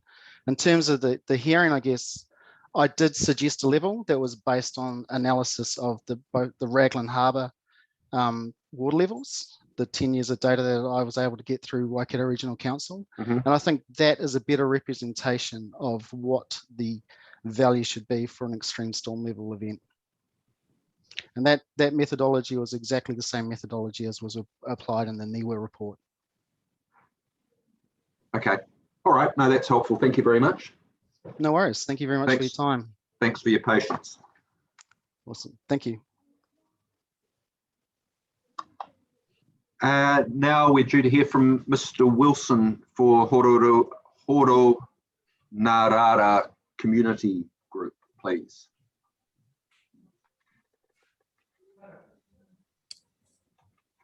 Yeah, hi. Just hoping that Fletcher can let me, here we go, start my video. Here we go. Sorry, I missed you earlier. I had a different slot. Can I ask of the commissioners at this point? I'm actually representing the Horo Narara Community Group, myself, and also Trish War. Yes. And I think we're lined up consecutively. Yes, that's correct. Miss War was here earlier when you weren't, and we've slotted her in to follow you. Right. Okay. So my request is, can we roll all of those into one sitting here? So yeah, that's fine. I mean, you fire away. Yeah. So I guess my first request, well, like I say, I apologize for not being here. It's very difficult to schedule exact timeframes with a job as well. So I am going to ask, have you read the evidence in the submission that's been provided? If you had been here earlier, you'd have heard us say on several occasions, we've read everything. We're looking for a highlights package, identifying what it is you want us to do by way of outcome, and to focus on that. So yes, the short answer is we have read everything, and there's no need, and it's not helpful for you to read it verbatim to us. Okay, so specifically what we are asking for is that that we are able to provide our own site-specific study, in the lack of one, to be incorporated into the district plan. Now, there has been questions come up around the time. Obviously, it seems to be an important issue to get the district plan across the board. I'd also just point out to you that initially, when our area was notified in the district plan, our village had been forgotten as existing. So when we talk about the timing of things, because we were left out, there was then a second study that came, and at that point, the extreme coastal hazard area was applied across the 5 properties that I'm now speaking about. So once that section 42A report was actually produced, we had 14 days only to produce our evidence, and that's with an extension that was provided to us. So in regard to, getting things done on time, we kind of feel that doesn't solely sit with ourselves as having the responsibility of it. Look, I think from the panel's point of view, I mean, I certainly appreciate the difficulty you've been placed, and our approach isn't to be awkward. The hearings panel have had no involvement whatsoever in the preparation of the plan, the work that's been done leading up to it. We've just got a job of saying there's hearings scheduled, there's submissions that have been made, and we've got to issue decisions on them. Our scope to rectify anything and to direct certain things happen in the future is very limited. So I don't want to undermine what you're saying. I just want to make it clear that wherever fault may lie in your view, it's probably not fairly directed at the panel because there's very little we can do about it. Well, okay, if you see it, and I appreciate that, and if you see it in the context of the rebuttal that came from the District Council in regard to our proposal, it was based around the fact that we would not be able to get our evidence in on time. This is the site-specific study. Also, comments made that there was no guarantee that the work would be to an acceptable standard. However, we have engaged an engineering geologist. The study is already underway. So that's why I bring the time factor into it, you know. Well, I mean, maybe you could just clarify for us then. When is it anticipated that that study would be completed? We're looking at around the 20th of August. So in Kelly's response, she said that she wasn't comfortable that could be completed by the time, I guess, that the hearings are over. I don't know the actual schedule of the hearings. Look, I think all that we can suggest is that you liaise with, because Ms. Nicholson's role is to make recommendations to us. She's not, you know, I don't mean this any pejorative way. She's not in charge of the process going forward. We are. Yeah. So I think all we can suggest is that if you have that study underway and it is completed, you should liaise with Mr. Bell, who I think you've been in contact with anyway. Yeah. And we'll do our best to see what we can do with it. I can't make any promises because we don't know what's in it and what it will require, but we're certainly happy for you to provide it, and then we can take it from there. Yeah. So Kelly also mentioned in her rebuttal a Schedule 1 process should we not be able to present the you know, it's quite a complex geological report. Yes. Yes. So can I seek assurances from the commissioners that should we not fit into this undefined timeframe of the hearings, that we will be guaranteed to enter into a Schedule 1 process? No, we can't make that. That's a decision that the council will have to make. It's not within the powers that we have to order the council in the future to do anything. We might like to, but we're just unable to. Our job is to hear submissions on the district plan and make a decision. And what happens beyond that is up to the council. We can make recommendations. We could suggest strongly that it be done if we thought it had merit, and we can certainly give the undertaking to consider in good faith what it is you're telling us, but we can't make any promises beyond that, simply because it's not within our power to do so. Okay. So look, the other main ask that we have, and this is our main request really, and I noticed from the two previous submitters that I think it's very relevant with what they're approaching, is that, and it's to do with the limbs and the property files that this information that's been produced is ultimately sits upon. Now, coming at you from a human scale, the impacts of having a coastal hazard area designated on your property on a limb report clearly is going to affect financing and insurance options. I've recently experienced that while applying or trying to apply for finance. So when we're talking about the limb and our specific request that our site-specific findings are allocated or designated on the limb reports, we think that we're making a really pragmatic solution by, in the lack of site-specific data that we've interpreted as being one, a time constraint, and also a financial constraint from the council to be able to commission that. By deciding that we will actually commission and pay for that, that missing link, if you like, between the local study and the site specific, we're hoping to fill a void that we feel exists between the local government's responsibilities to notify risk and our end result on the human or the property scale of the impact on ourselves if that notified risk isn't as accurate as we feel it should be. We feel that that accuracy can only really be achieved via a site-specific study by a suitably qualified and experienced person who is our engineering geologist.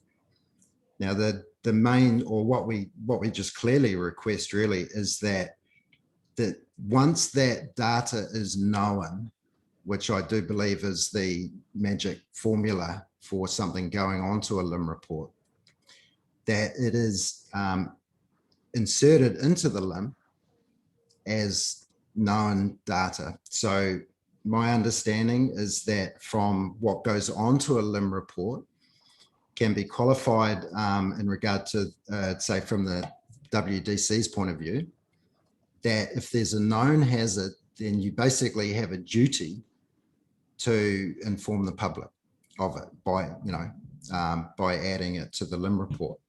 Now, at the moment, it's a known potential hazard, but it's still your duty to insert that and inform, whoever the stakeholders are or potential stakeholders are in the property of that concern.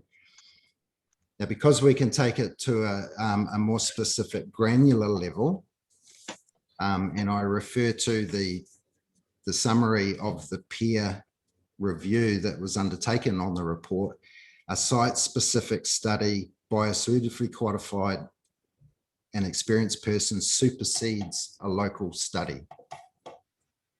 So we've just taken this as a call to action to try and work with the council basically on this, that if we come through with that information, it should be we feel it should supersede and replace the local study on our LIM. If it doesn't, then we really firmly request, I think, in a pragmatic manner, that it is allocated, it's allocated to the LIM as a second notation, but also that it sits in the same section of the LIM referring to it and doesn't get put on chronologically and then end up in the yellow pages, if you like. So someone's looking through, they see the red alert, and it's a real red alert that that high risk coastal hazard. We'd like them to be pacified immediately that, however, there is a site-specific study that provides a more high resolution of detailed data and science to the specific study, and offer either reference of where that could be found, like through the property owner, or whether or not that's actually held on file at the district council as well. So I don't think I really need to explain, what we feel all of the potential impacts of LIM and insurance and risk and finance, and we're not arguing even that that the data or the information provided might be inaccurate. I think that's just a sign of the process and the bigger picture that's facing the country. But we do want to be recognised for our willingness to really take it to a higher granular level, invest in it, and be reassured that that will be placed upon the LIM alongside the previous localised study. And I saw you smile when I talked about the yellow pages. I think you know what I mean, in regard to a brief summary of it. So there's two main things that I'm requesting. Now, because we're kind of compacting all of our submissions here, or the hearing, I'd like to talk about a couple of other more specific details, but our main points are that certainly the site-specific study that we commission from a suitably qualified experienced person is allocated to the LIM. Now, we really would like to meet the council so that could actually be assessed and included into the district plan. And so we'd like to press with that. I'm concerned that the rebuttal we've already received said that there's not enough time.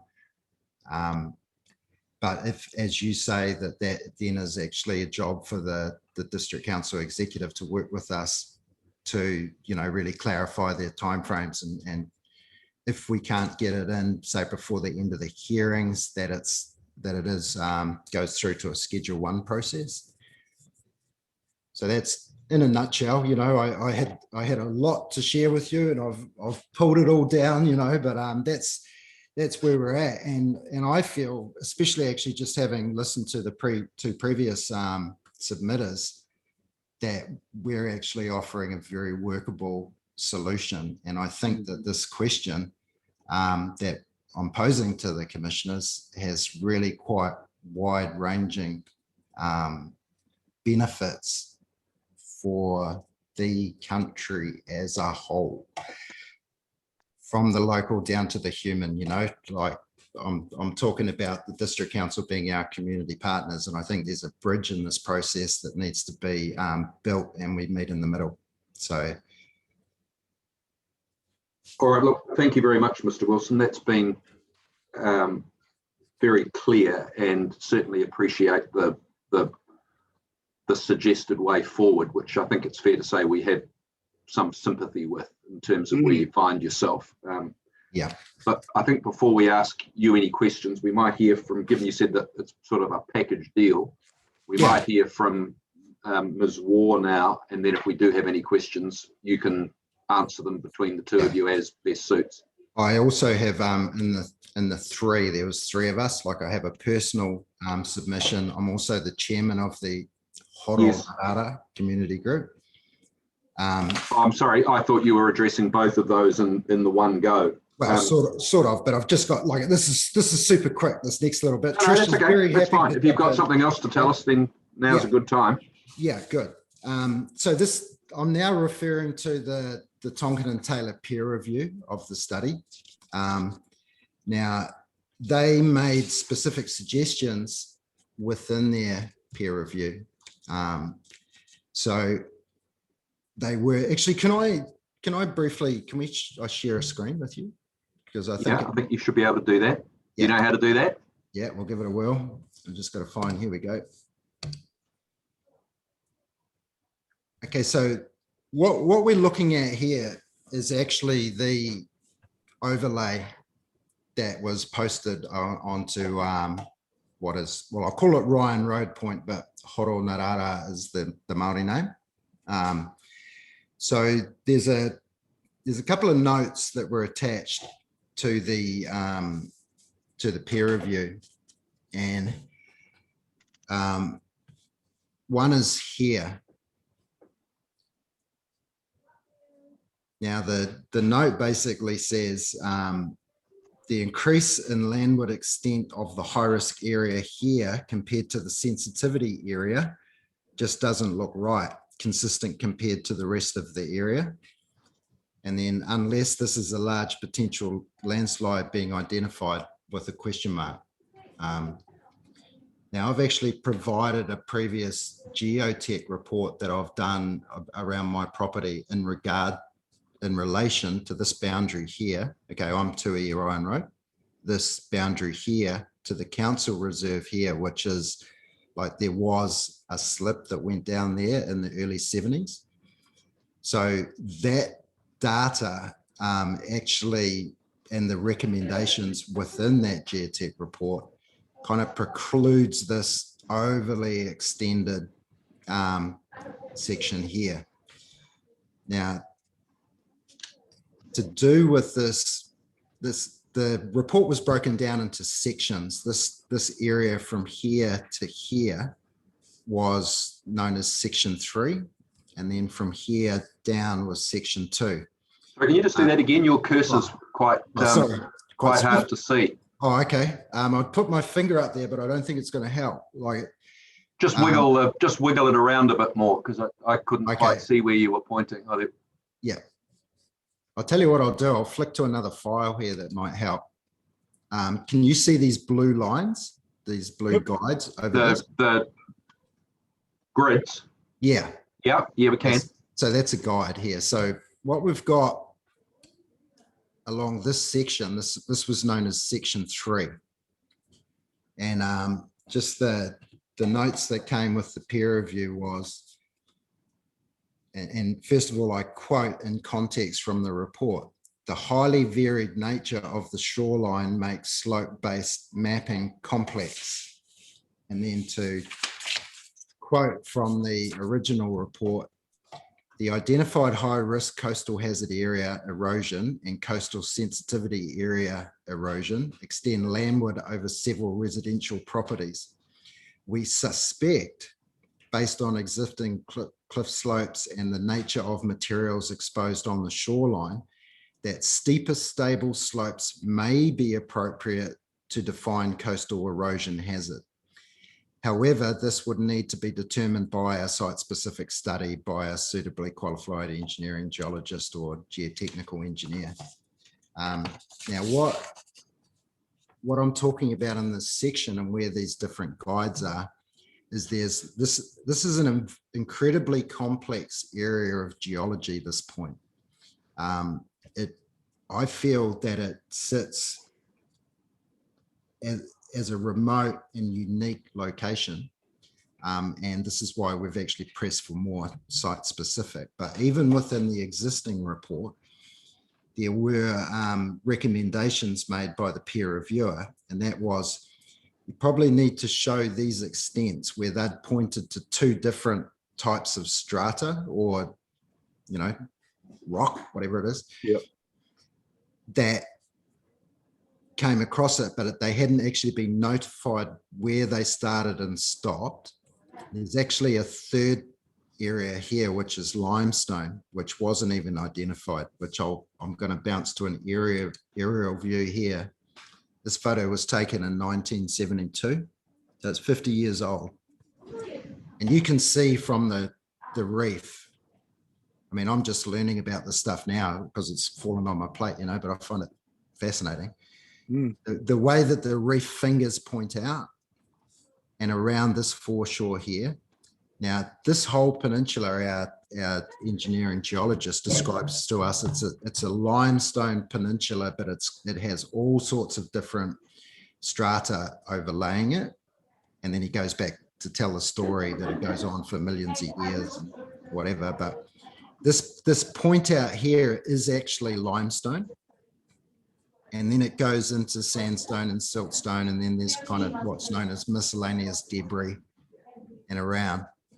But the mapping that has been applied to the original report, I'll read what it says in the peer review. It says, probably need to show these extents on a figure. They're essentially subsections. The point of intersection between section 2 and section 3 is in fact limestone. That's my part, but the peer review says probably need to show these extents on a figure as they're actually subsections. So there's been an overall calculus applied to that eastern foreshore, which is known as section 3, that the peer review recommends going in and identifying those areas closer because it will affect even on the original report, it will affect the slopes and the heights, and then that in itself should actually free up a lot of the overlay over some of the properties. So one is in here, the other one is on this point here where the limestone wasn't identified. So when you have the limestone, you're working at a different slope gradient. I think it's even on the district council plan, it's like 1 to 1.5, whereas it's been identified as a more conservative, I guess is the word, slope angle, and therefore it's hitting into this building site that sits out here. So the request in regard to that at the end of that submission before we step in with Trish is that the recommendations made in the peer review are actually applied to the data that you have already. Whereas in Kelly's rebuttal, she had stated that she's not made any alternative amendments to the provision where I feel that they're actually warranted, especially that extra new data has been provided to Bronwyn Gibbard. So that would be, I'll stop sharing now, but that's a specific request from Andrew Wilson, as opposed to myself as the chairman of the Horo-Narara Community Group. All right, very good. Thank you very much. Let's now hear from Ms. Waugh, and then we'll see if we have any questions. Okay, so if Trish may have left or is blocked, she has actually asked me to present for her. Let's just double. You've unshared your screen. Let me just get my. She is here. I am here. Am I unmuted? Yes, you are. We can hear you loud and clear. Thank you. Well, just simply, my submission is fully in support of Anaru's submission. So I think I'd only be going over the very similar material. So I'd rather the time was spent with any questions. Okay, that's absolutely fine with us if that's fine with you. We certainly have noted the support for that. So sure. That's probably just as worthwhile as repeating it. So thank you for that. Let's see if there are any questions for either you or Mr. Wilson. We'll start with you, Ms. Sedgwick. Thank you. No, indeed. I'm very clear on what you're talking about, and I thank you both for your submissions. All right, Ms. Gibb.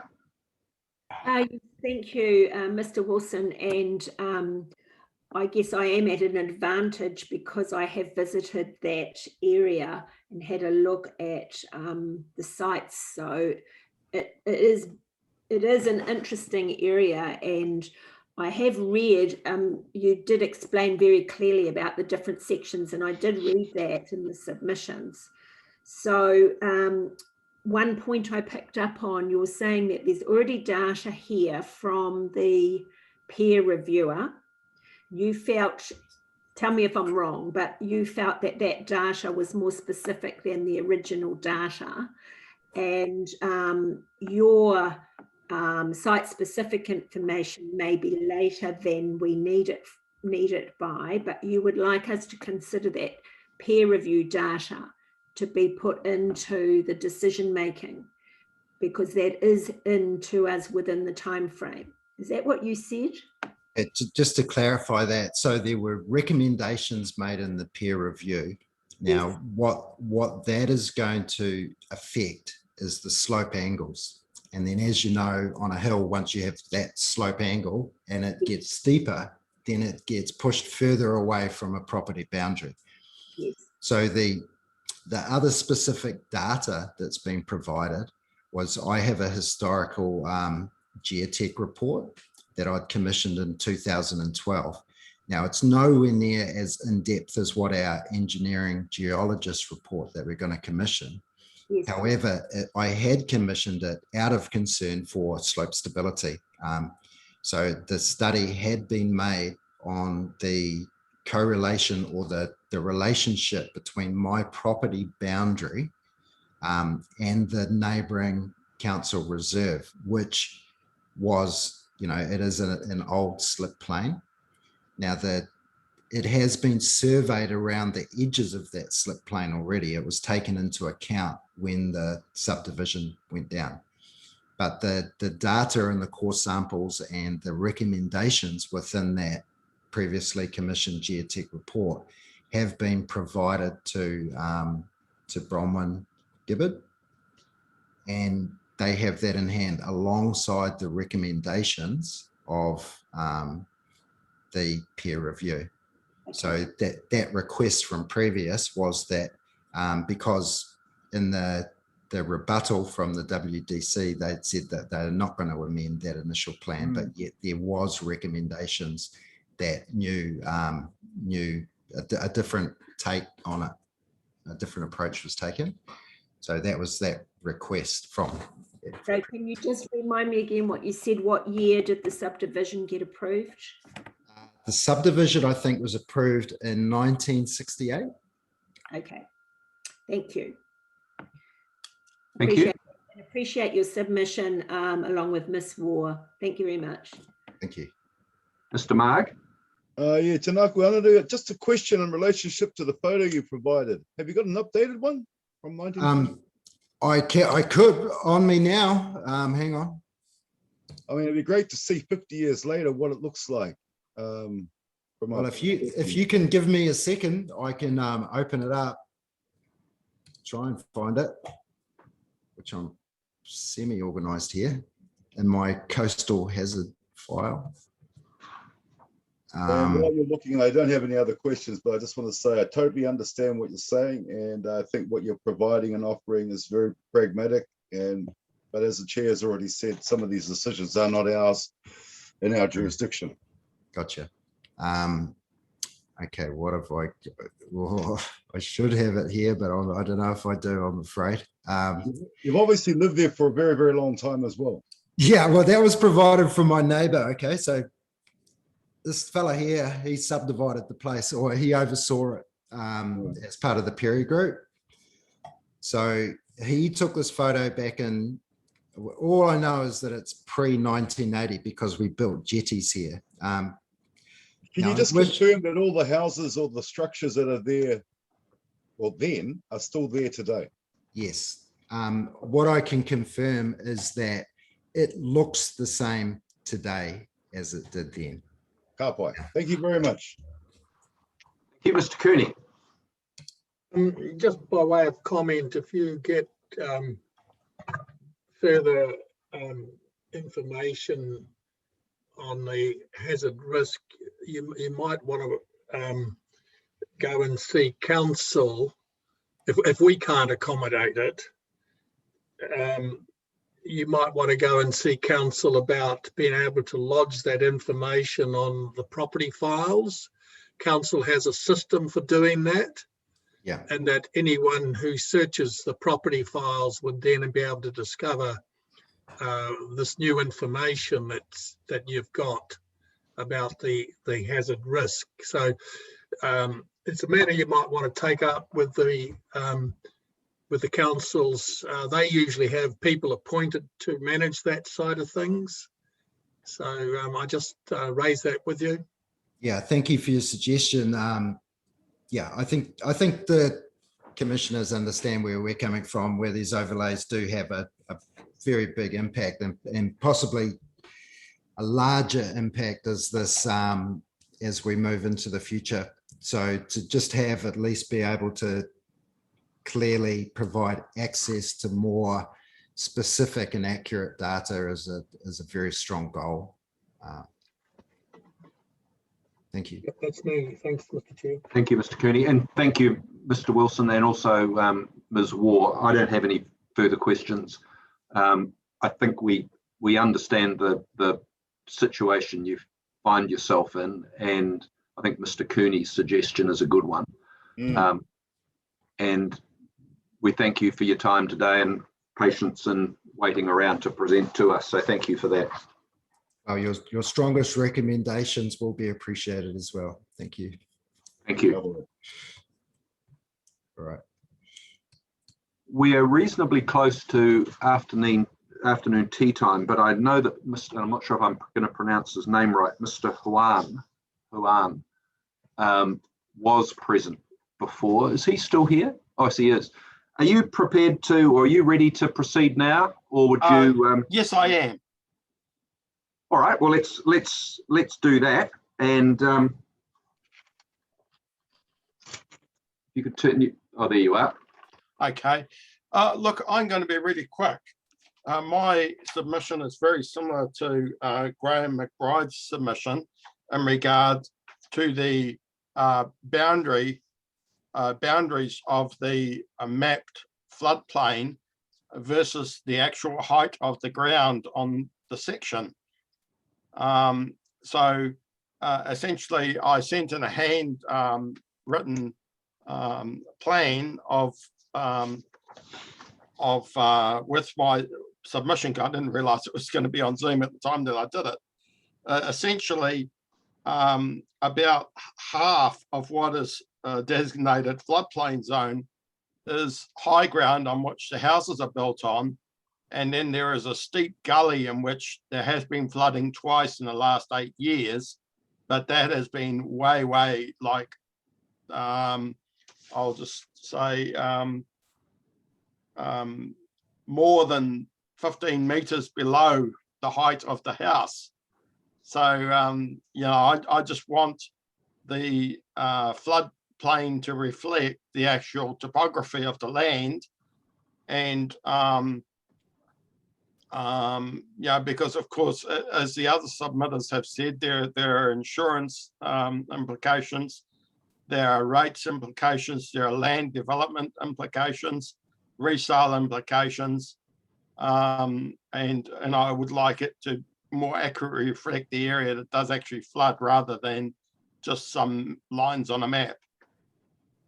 So that is the gist of my submission. Well, that's pretty clear. Thank you. Is it, just so that I don't mispronounce your name, how do I pronounce your surname? It's Jeroen Hone. Oh, okay, Jeroen Hone. Okay, thank you very much. Let's see if there's any questions for you. Ms. Sedgwick? No, very clear. Thank you very much. Ms. Gibb? No, thank you. Mr. Marg? Not from me, thank you, Mr. Wan. Mr. Cooney? I believe he's just left, but he's back now. He's back now, yeah. Do you have any questions, Mr. Cooney? You're on mute. Still on mute. Still on mute. No, I'm fine, thank you. No, and I have no questions either. Thank you very much. Thank you for accommodating us before afternoon tea. That's fine. I take it that you'll make some recommendations based around all these similar points that are being raised, because mine is a very similar point to Mr. McBride's, really. Well, yeah, we won't be making recommendations. We'll be actually making decisions. So it goes one step beyond that. Okay, well, thank you for that. Thank you very much. Bye-bye. Bye-bye. I think it's now 10 past. I think it's probably simplest if we break for afternoon tea. Can I check, is the Raglan Collective Society present at the moment? No. Mr. Williams, he was here earlier. I believe I rescheduled them for the Wednesday. You might have an outdated schedule. Yeah, I'd say so. And I see says Alex Devine, but I can see Mr. Allen there for Kainga Ora, who we'll hear from later on. Okay, so we'll break for afternoon tea and we'll resume it at 3:30 as planned. Please don't log off, just turn your video and sound down, please. All right, I think we're... All right, thank you, everybody. We're going to hear from the Raglan Collective Society now, please. They aren't scheduled to speak today, Mr. Chair. They've been pushed to the end of Wednesday. I believe it's Kainga Ora next. Could okay, have you sent me a updated schedule? I believe I've circulated it, but it's just Kainga Ora left to speak today. Yeah, but I need one for tomorrow as well, please. That's got everyone on it. Could you send me that again? Because I don't. I may have got it. I got this off the website. All right, that's fine. Thank you. So Mr. Williams and the Harrises are tomorrow, yes? Yes, Chair. Correct. All right, thank you. All right, Mr. Allen. Kainga Ora. Thank you, sir.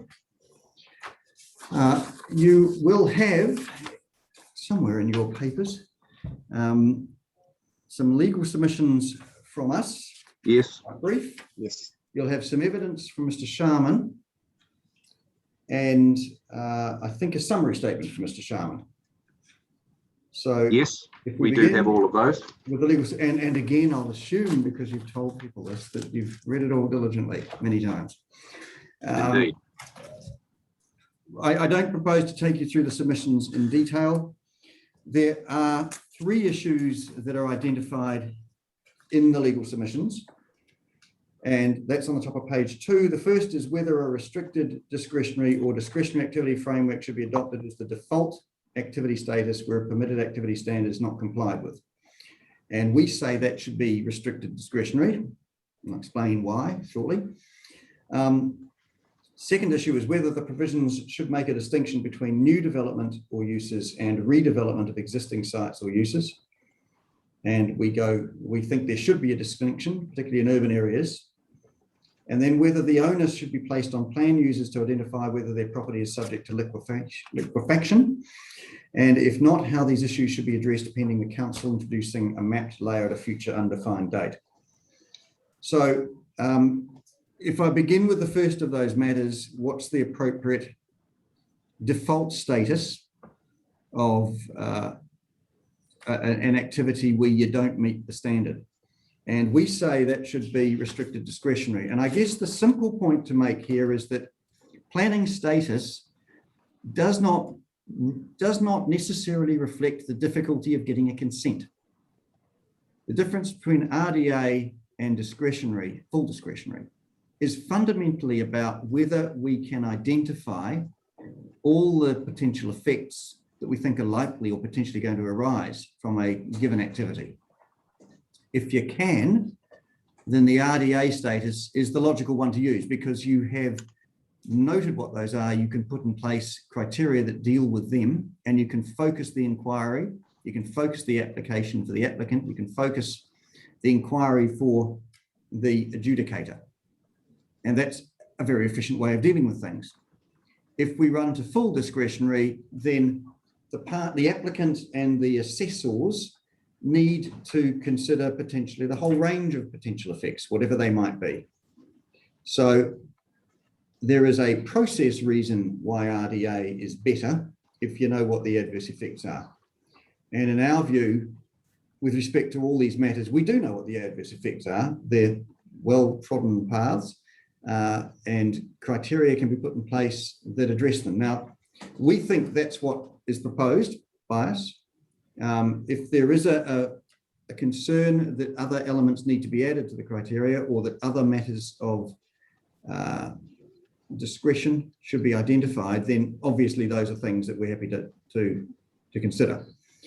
But as a matter of principle, if you can provide for something as a restricted discretionary activity, then it just makes sense to do that rather than requiring everybody to do the wider inquiry that you otherwise need as a full discretionary. Now, there's material in the submissions that goes on about that. You've read it. I don't know that I need to take you to any more of that. Mr. Allen, just on that point, are you seeking restrictive discretionary right across the board or just for the floodplain management area and the lower risk sensitive coastal hazard areas? I think I'm pretty sure it's over across the board. Yeah, wherever. From where you have a discretionary limit across the board. So where you've got a policy intent in the high risk areas, I can understand your argument on the lower risk stuff, but on the high risk areas, you've got strong policies that support the rules. So the policy intent is made clear that, look, you can't go and build things in these high risk areas. Why would you then have a restricted discretionary at the same status as for the low risk areas when you got the policies there? Because the point is, what is the effect that you're concerned about? And can we focus on that effect? If the answer is we know for a certain 1 or 2 or 3 reasons why we don't want something to happen, unless there's obviously reasons that say in this camera, then it's appropriate that you go with RDA, because it's not about outcomes. It's about the process for inquiry. If the risk is more significant, then the bar in practice will be harder to get beyond it. But that's a function of the analysis, not a function and the assessment, not a function of the status. So if, for example, in some of these areas, there is a whole lot of things you just don't know, or you can't pick what the effects will be, then in that case, a full discretionary is a logical thing to do. But if you do know what the factors are, it's a question of how tight your criteria are, and if you refer back to policies to understand those criteria, how clear those policies are. And obviously some plans just cheat a little bit and just go straight to the policies. And they become your criteria, which is a little challenging at times in terms of giving effect to them. But I think it's that distinction between outcomes and probability of getting consent, if you like, and the process that you need to go through and how many issues there are that are live. Okay. Yeah, I know where you're coming from, but it's a bit of a departure from the sort of normal planning approach where, and this is planner driven, is to say, well, it's something that we really think may or may not go in here, so we'll make it discretionary. That's sort of traditional approach, isn't it? Well, and of course, if it's RDA, it's still discretionary. It's not like control. You can still decline. What the difference is that the factors in which you decline are listed, which focuses attention. And I mean, you can often have circumstances where an RDA can be more difficult to get than another full discretionary, because the RDA is concerned with something where the effects are significant, they're identified, but there's a real risk, and that can be harder to get than in the case of a full discretionary, where there's a whole range of effects you can look at, the full range, but the activity itself may not be innately problematic. And that's that distinction, again, between process and outcomes. Okay. But I accept that there's long been this view that the higher up this hierarchy you go, the harder it should be to get consent. I just don't think the Act actually says that. Yeah, that's the point I'm making. Yeah. Okay. Thanks. Right. That's topic one. Topic two was about the extent to which the plan should distinguish between, if you like, fresh development, new circumstances, and where you've got redevelopment, particularly in an urban environment already, and somebody's got a property with a house on it, but there may be reasons because of hazards that mean you don't really want to intensify. What we're saying here is that you should recognize that where somebody has an investment in a property, the bar for them to continue to invest in that property should be lower than if it's a vacant land and somebody's coming along saying, I want to do something new. The reason being that investment is historic, the amenity is historic.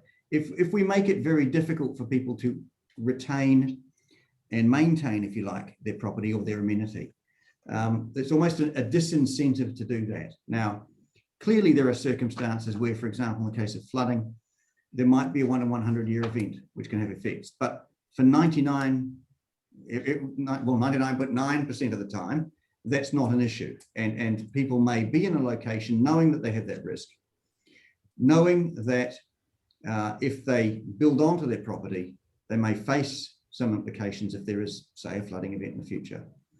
Were you here this morning when we had this debate with the regional council? Sorry, I wasn't there this morning. Okay. I was in another little hearing. Yeah.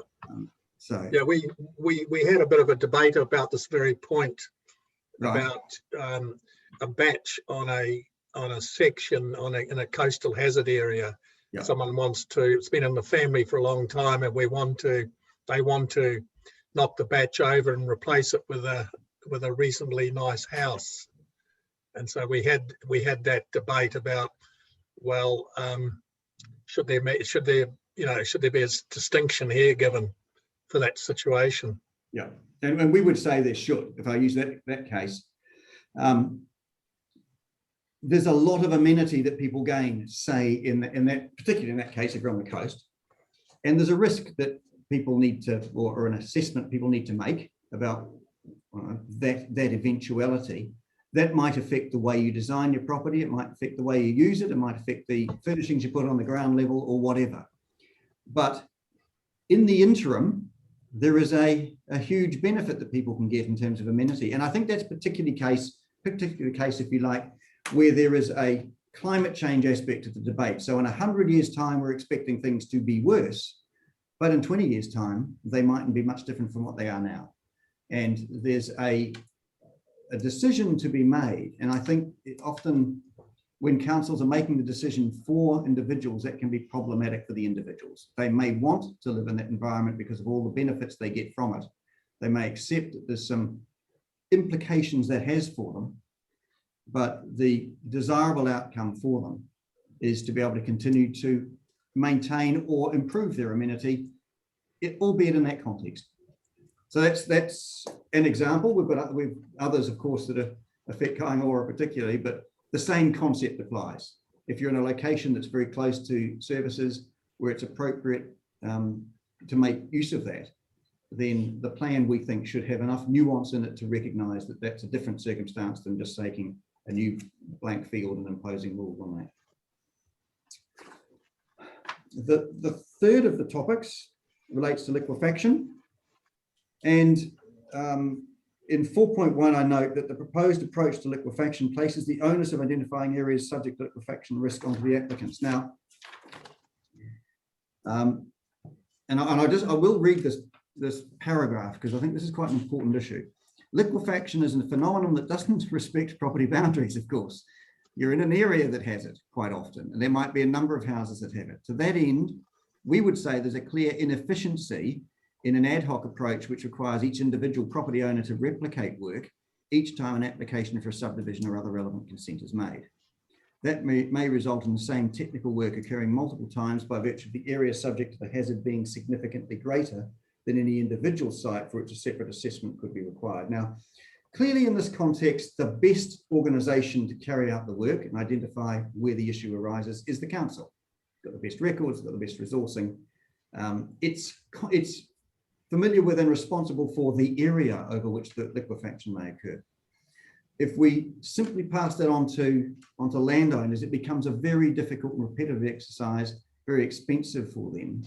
That has implications in terms of whether people will develop and potentially leads to the situation where you might have different assessments on neighbouring properties. So it's very much a case where the council, we say, should be carrying out that work. I think it's acknowledged that and said, yeah, we need to know more about it. But the question is, what do we do in the interim? And if the issue is significant, then we would say the council needs to do the work quickly. If it's not so significant, then let's leave the rules as they are and council can bring its provisions back in due course. But it is a matter that is best carried out by council and funded by it, if you like, at a community level rather than by individual landowners who end up potentially having their development opportunities compromised or constrained by the costs and the effort they need to go to carry out those works. So those are the three key points. If you have any questions, I'm happy to answer them. Otherwise, I'll get Mr. Sharman to present. I think let's hear from Mr. Sharman first, and then we can. Well, I will shuffle to my right. We also have here Mr. Liggett and Ms. Devine. So if you have any questions for Kaingaora, Mr. Liggett's able to answer those, but Mr. Sharman is the one technical witness. All right, thank you very much.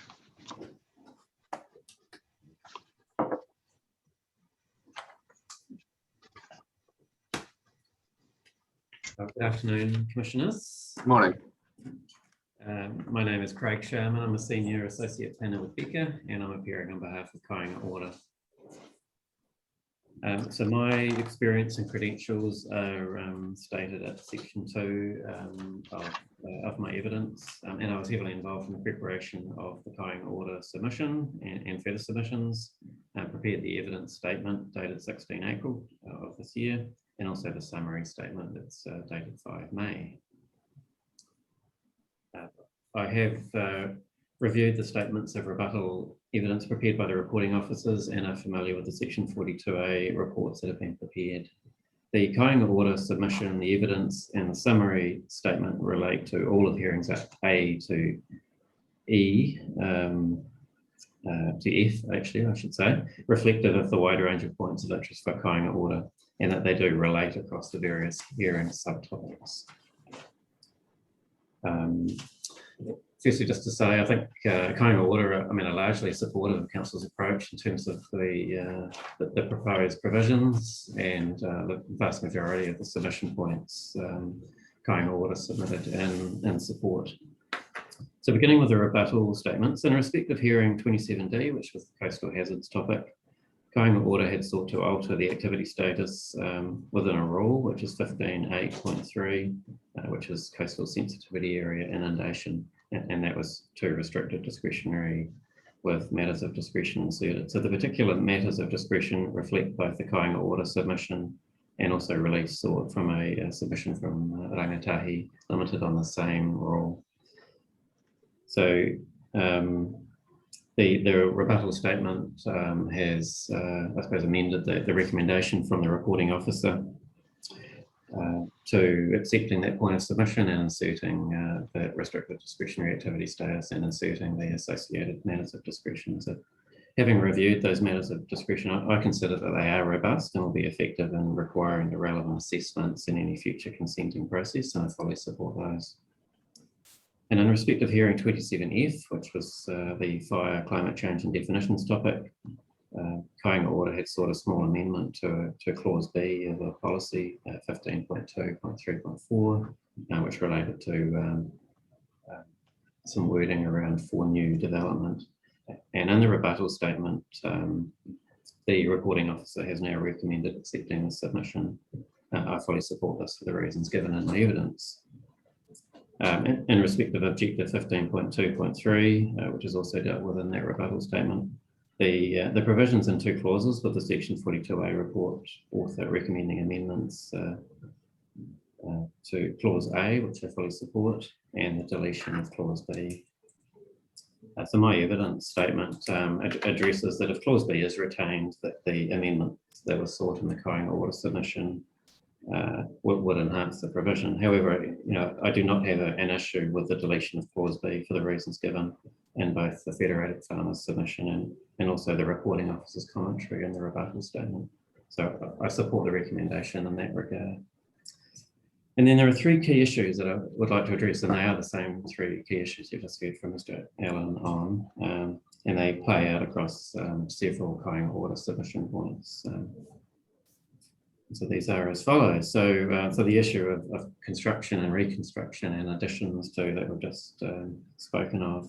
So as addressed at section 9 of my evidence in chief, the Kāinga order submission sought to make various amendments to rule provisions to make a clear distinction between new development and additions to, and also the reconstruction of existing dwellings and structures. So Kāinga order submission sought a series of minor amendments to rule provisions throughout the various hazard areas in this regard to reflect a position that avoidance of new development within significant natural hazard risk areas should be treated somewhat differently to the managing of the effects of redevelopment of existing activities or development in such areas. So I consider it important that firstly clarity exists within the rule framework as to how additions to and reconstruction of existing buildings should be treated. And that is, a distinction should also be made within the rule framework for additions to and reconstruction. So a list of the relevant submission points in respect of this topic and the rules can be found at paragraph 9.6 of my evidence in chief. So the reporting officers have officers, because this does relate to several of the section 42A reports, have recommended rejection of many of these submission points on the basis that, well, I guess on the basis of several reasons, being that existing use rights will apply under section 10 of the RMA, that within a rule relying on the term construction, that implicitly this would also include the reconstruction and additions to existing buildings. I consider that with the drafting of rules, the words used should reflect the intended meaning of those words as clearly as can be possibly achieved. So if implicitly it is intended by the drafters that reconstruction and also additions to existing buildings does lie within the meaning of a wider term, being the term construction, then that should be explicit within the rules and not left implicit. reliance on proving existing use rights can be difficult for a multitude of reasons, and in my view, it is much better practice that the drafting of rules state exactly the intended meaning and not rely on interpretation. The loss of a building through fire or some other event can result in months, and the proving of existing use rights can become problematic and expensive for a landowner or an applicant. So if it is the reporting officer's positions, as it appears to be, that the reconstruction and also additions to existing buildings should be provided for within these rules, then the intended outcome proposed in Kāinga order submission then is entirely the same as the reporting officers. Therefore, it is just how the intent is carried forward within the drafting of the rules that is in dispute. I consider that these amendments should be made and that the Kāinga order submission points be accepted in this regard. And then the next point is the discretionary versus restricted discretionary debate. So the relief sought within the Kāinga order submission on the topic of activity status, which was seeking restricted discretionary activity status as the default when non-complying with the permitted activity or controlled activity standard occurs. And that's in respect of the following provisions. So there was Rule 15.4.3, Rule 15.5.3, Rule 15.6.3, 15.8.3 and 15.11.3. So they're the various floodplain management areas and high-risk flood areas, the defend areas, coastal sensitivity inundation area, and also the mine subsidence area. So it's effectively the same submission points made in respect of each and for the same reasons. The Kāinga order submission included within the relief proposed sets of matters of discretion in respect of each to enable the commissioners to have a package of provisions that could be included within the plan, except in respect of Rule 15.11.3 and as above through the rebuttal statements, now Rule 15.8.3, that reporting officers have otherwise recommended rejection of these points, largely because the discretionary activity status is seen as the more appropriate response to the use of avoid wording in the associated policies, but also because the matters of discretion proposed are viewed as being insufficient to enable proper consideration of all the relevant matters for land use activities and subdivision in these identified hazard areas. So this is addressed in more detail at paragraphs 10.6 to 10.10 of my evidence in chief. I've also addressed that discretionary activity status with unrestricted discretion available to a consent authority can in some circumstances create consenting risk and uncertainty and certainly consenting costs for an applicant. And these are real costs and represent an unnecessary regulatory barrier that does not assist with the effective management of development or subdivision hazard identified localities. I consider that a key differentiator between restricted discretionary and full discretionary activity status is the ability to formulate matters of discretion, and that only where that task becomes unfeasibly difficult should discretionary activity status be relied upon. I do not consider that restricted discretionary activity somehow is a lesser response to a policy framework based around avoidance. A consent authority retains the ability to publicly notify any consent application where effects on the environment are more than minor, can refuse consent, can impose conditions on a wide range of matters in response to the matters of discretion. So in other words, through a restricted discretionary consenting process, you've really got all the same tools and all the same, I suppose, options in terms of the consenting process in respect of notification and ultimately a decision. As with the discretionary activity, and Mr. Evans really said the same thing already. If the reporting officers are concerned with the matters of discretion proposed within the Kāinga order submission, then at worst they're close to being full coverage of all the matters of concern that reporting officers could possibly hold, and they can obviously be amended and added to as needed. It's not apparent to me, though, that there are serious deficiencies within any of the matters of discretion proposed. And indeed, I consider that they do represent robust sets of discretion to enable a movement to restricted discretionary activity status across those rules. Even as a commissioner panel, if you do come to an opposing view on that, there is clear scope available to amend and also to add to the matters of discretion that are laid out in Kāinga order submission and also in other submissions that you will have received. The Kāinga Order team will gladly make ourselves available for any discussions in this regard with the reporting officers or the panel, if we're invited to do so. And then the final point is management of liquefaction, which is the hearing 27E topic. Through the submission, Kāinga Order sought to support that council addresses the matter of managing liquefaction risk in the district, but did have significant concerns with the lack of a baseline study and therefore the absence of any mapping of liquefaction susceptible areas within the district. With a resulting proposed rule framework that places a significant onus on property owners or consent applicants to address this through property-specific assessments. This is addressed in more detail at section 8 of my evidence in chief.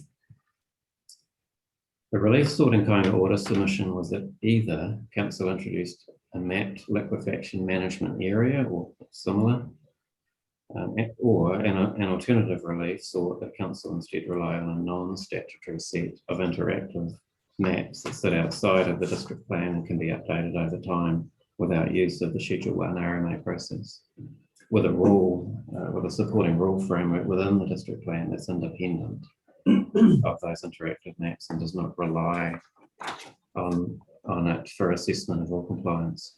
So this approach is explained at paragraph 8.5 of my evidence in chief.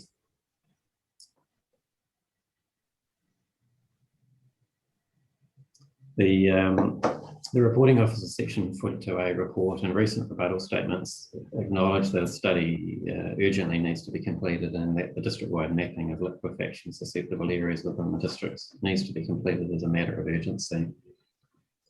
The point of contention, though, is therefore when and how that occurs and what the interim framework of rules should be. As noted in the legal submission, stage 2 of the proposed district plan was notified in July of 2020 and therefore there remains in excess of 1 year within which to release decisions on these submissions. But whilst I will acknowledge that the district-wide mapping of liquefaction susceptible areas within the district and the associated mapping is a significant piece of work, I consider that the decisions on hearing 27E in respect of the liquefaction topic should not be released until this work is completed and the associated mapping rule framework is in place. But I accept it's likely there is an element of a desire that stage 2 of the district plan review should in a sense catch up with stage 1 of the review, and that would be ideal for all parties, but this should not override good planning practice. Reliance on a future plan change process is also insufficiently certain, with no particular safeguards for any of the submitters and other parties that may be involved around the urgency that the work commences or any sort of timeline for completion of the work or for the notification of a future plan change and subsequent hearings process. So the duplication of the process also increases costs for all parties, including council, and in a manner that's unnecessary and counterproductive. The alternative relief sought of producing non-statutory interactive mapping referred to above may provide means of shortcutting or short-circuiting the process. But even the non-statutory interactive maps rely on the completion of a study prior to them being able to be compiled. A set of non-statutory interactive maps could not be prepared based on the level of district-wide information that currently exists. Irrespective of whether a set of statutory plan maps for mapping liquefaction areas within the district plan is proceeded with or not, or whether a non-statutory interactive mapping tool is developed, it's my position that this matter should be addressed as part of the current proposed district plan process, even if that results in a delay to the release of some of the hearing 27E decisions. The commissioners, that's all we have. Obviously happy to answer any questions or enter into any debate regarding anything I've just said, and we've got Mr. Leggett here and Mr. Allen as well. All right, thank you, Mr. Sharman. We have canvassed quite a few of these issues during the course of the hearing, so I'm not sure how many questions we have for you both. We'll just have to wait and see. Might have been different if you'd been first cab off the rank, as it were, but let's see how we go. Ms. Cedric, anything from you? Nothing specific, except I note in the legal submission in 4.6 a fairly firm hand in a rather transparent glove in the way of a comment if the map layer is not introduced through this process and the council's proposed approach is not adopted, then there will be an incentive on the council to undertake the required work promptly. And I don't know if anybody wishes to make, any of the two presenters wishes to make a comment on that. Although I think you have already covered it, but I do note that with interest. Shall I scoot round to that? That might be more in the nature of a submission than otherwise.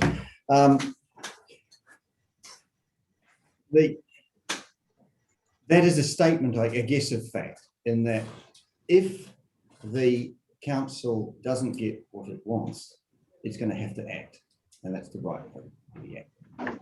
So if there's an incentive structurally in the way that the plan or decisions come out, that's not necessarily a bad thing. It means that the council will focus, one would hope, on the task at hand. It recognises it's got to do it. We all know it needs to do it. I think we'd all accept it's the right entity to do it. And the sooner it gets around to doing it, the better. A very nice response, thank you. Ms. Gibb? Well, nothing specific, but I have been thinking about the comment made by the first speaker about amenity being okay maybe for the next 20 years versus the next 100 years. But thinking specifically about risk and not about everything in general, but specifically the high risk that this hearing is focusing on perhaps. And thinking about also the liability and where the liability lies, because I can understand what you're saying about making use of properties now and amenity and the fact we need housing and all the rest of it. But with the risk, where does the risk lie? The risk lies with council. And if they're going to consent, say, for extensions or a replacement building, and suddenly there's this change in the profile of climate and risk, the liability falls back on the council. So there's a balance. I've been thinking about this, and it's not a specific question, but I'd like to hear a little bit more about that from you. I think, and look, that's not the first time I've heard that view expressed, and it's often expressed on behalf of councils. And there is, the fact is that there are certain decisions that as a society we need to make about particularly coastal environments. Do we retreat from them? And if we are to do that, how do we do it? I think, though, the important thing is to recognise that I'm not sure the RMA is necessarily the best way to manage those things. I think there are RMA issues which say, what are the effects? How can we manage those? How bad are they going to be? Is there a benefit in getting the amenity from land 99.9% of the time and having to sweep out the basement every so often, every once in 100 years or whatever it is? And are those amenity benefits sufficient in a societal sense that we want to be able, people to be able to experience them? There's then a second issue, which is how do you deal with somebody in 50 years' time saying, it's your fault, you allowed me to do this, or you allowed my predecessor to do it, and you shouldn't. Now, that may be something that's more explicitly stated in resource consent decisions, where the council says, we've been asked to grant this consent. It's been argued that the amenity benefits outweigh the risk, and the important factor is that the applicant effectively is taking on that risk. Now, we have consent notices and the like that deal with ongoing obligations in terms of conditions. It may be that councils and their constituents need to give some thought as to how best to manage these issues where a landowner is saying, I want to be able to use my land in a certain way, that there is a benefit that flows to me from it. And the council's saying, I'd like you to be able to do that, but I don't want to be pinged in 25 or 55 years' time for having done it.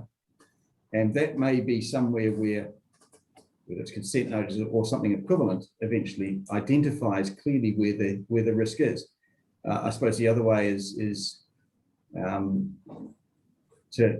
time limit consents. I mean, and it's just, you might say, well, for the next 50, 100 years, you're able to do this. But it's clumsier, and the difficulty arises when in 50 years time, 100 years time, somebody comes along and says, well, I like to keep being here.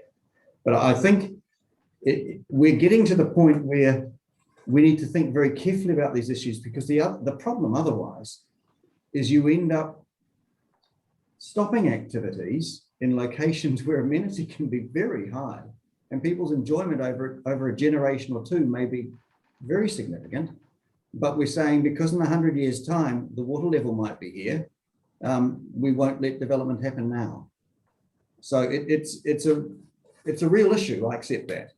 But I think the short answer of saying I just won't let anything happen isn't necessarily the best answer in the long term, but we need to be very careful about how we allocate the risk or the cost for that between the community as a whole, represented by council, and those people who are benefiting from the amenity that they seek from that location.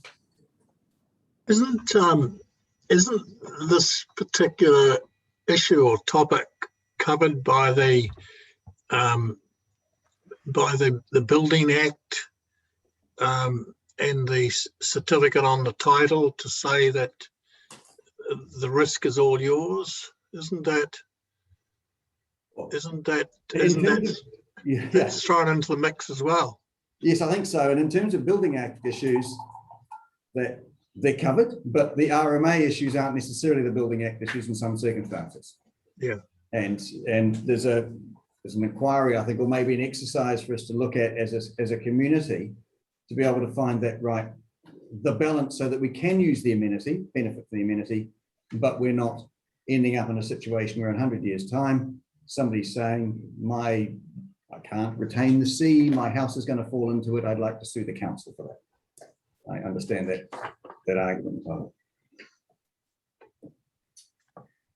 Okay, thank you. And from Kainga Ora's perspective, you have your own consenting authority, won't you? So the liability would fall back on yourselves.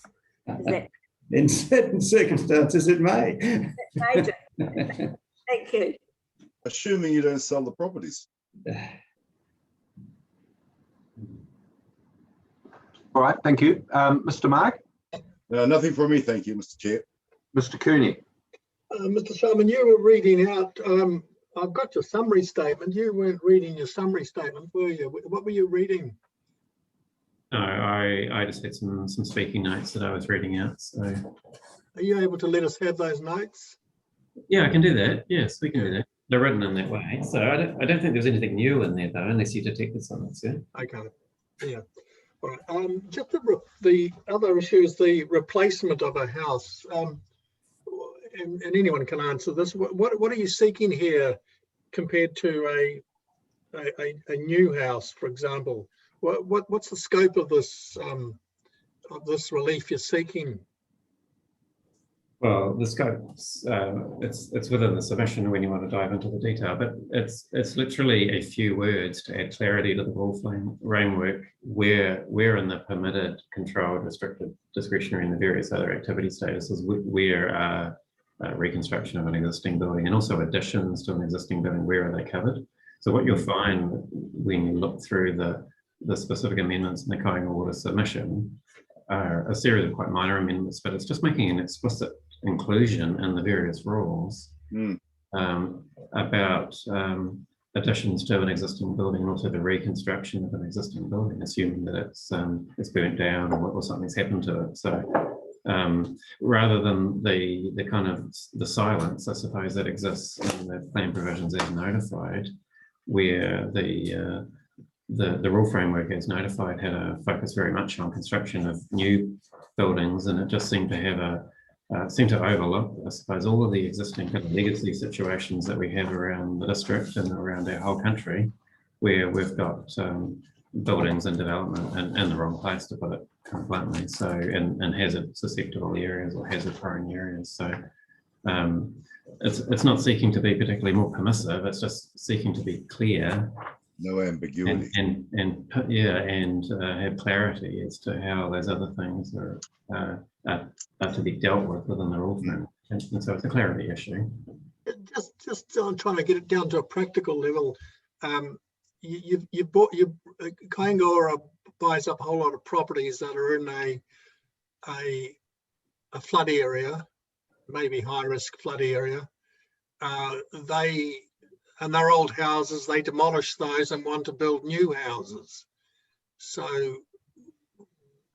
are we talking in that situation, is that a replacement house or reconstructed house or simply a new house? Well, it could be a new house, but yeah, I think we're talking about replacement like for like. So if there's a say a 1940s dwelling and it can be replaced with a 2021 dwelling in the same location and still a single dwelling, that's the same land use activity. It's just carried on. The only thing it's that's the same changed, footprint. yes, that's right. The only thing that's changed is the physical building itself has been replaced.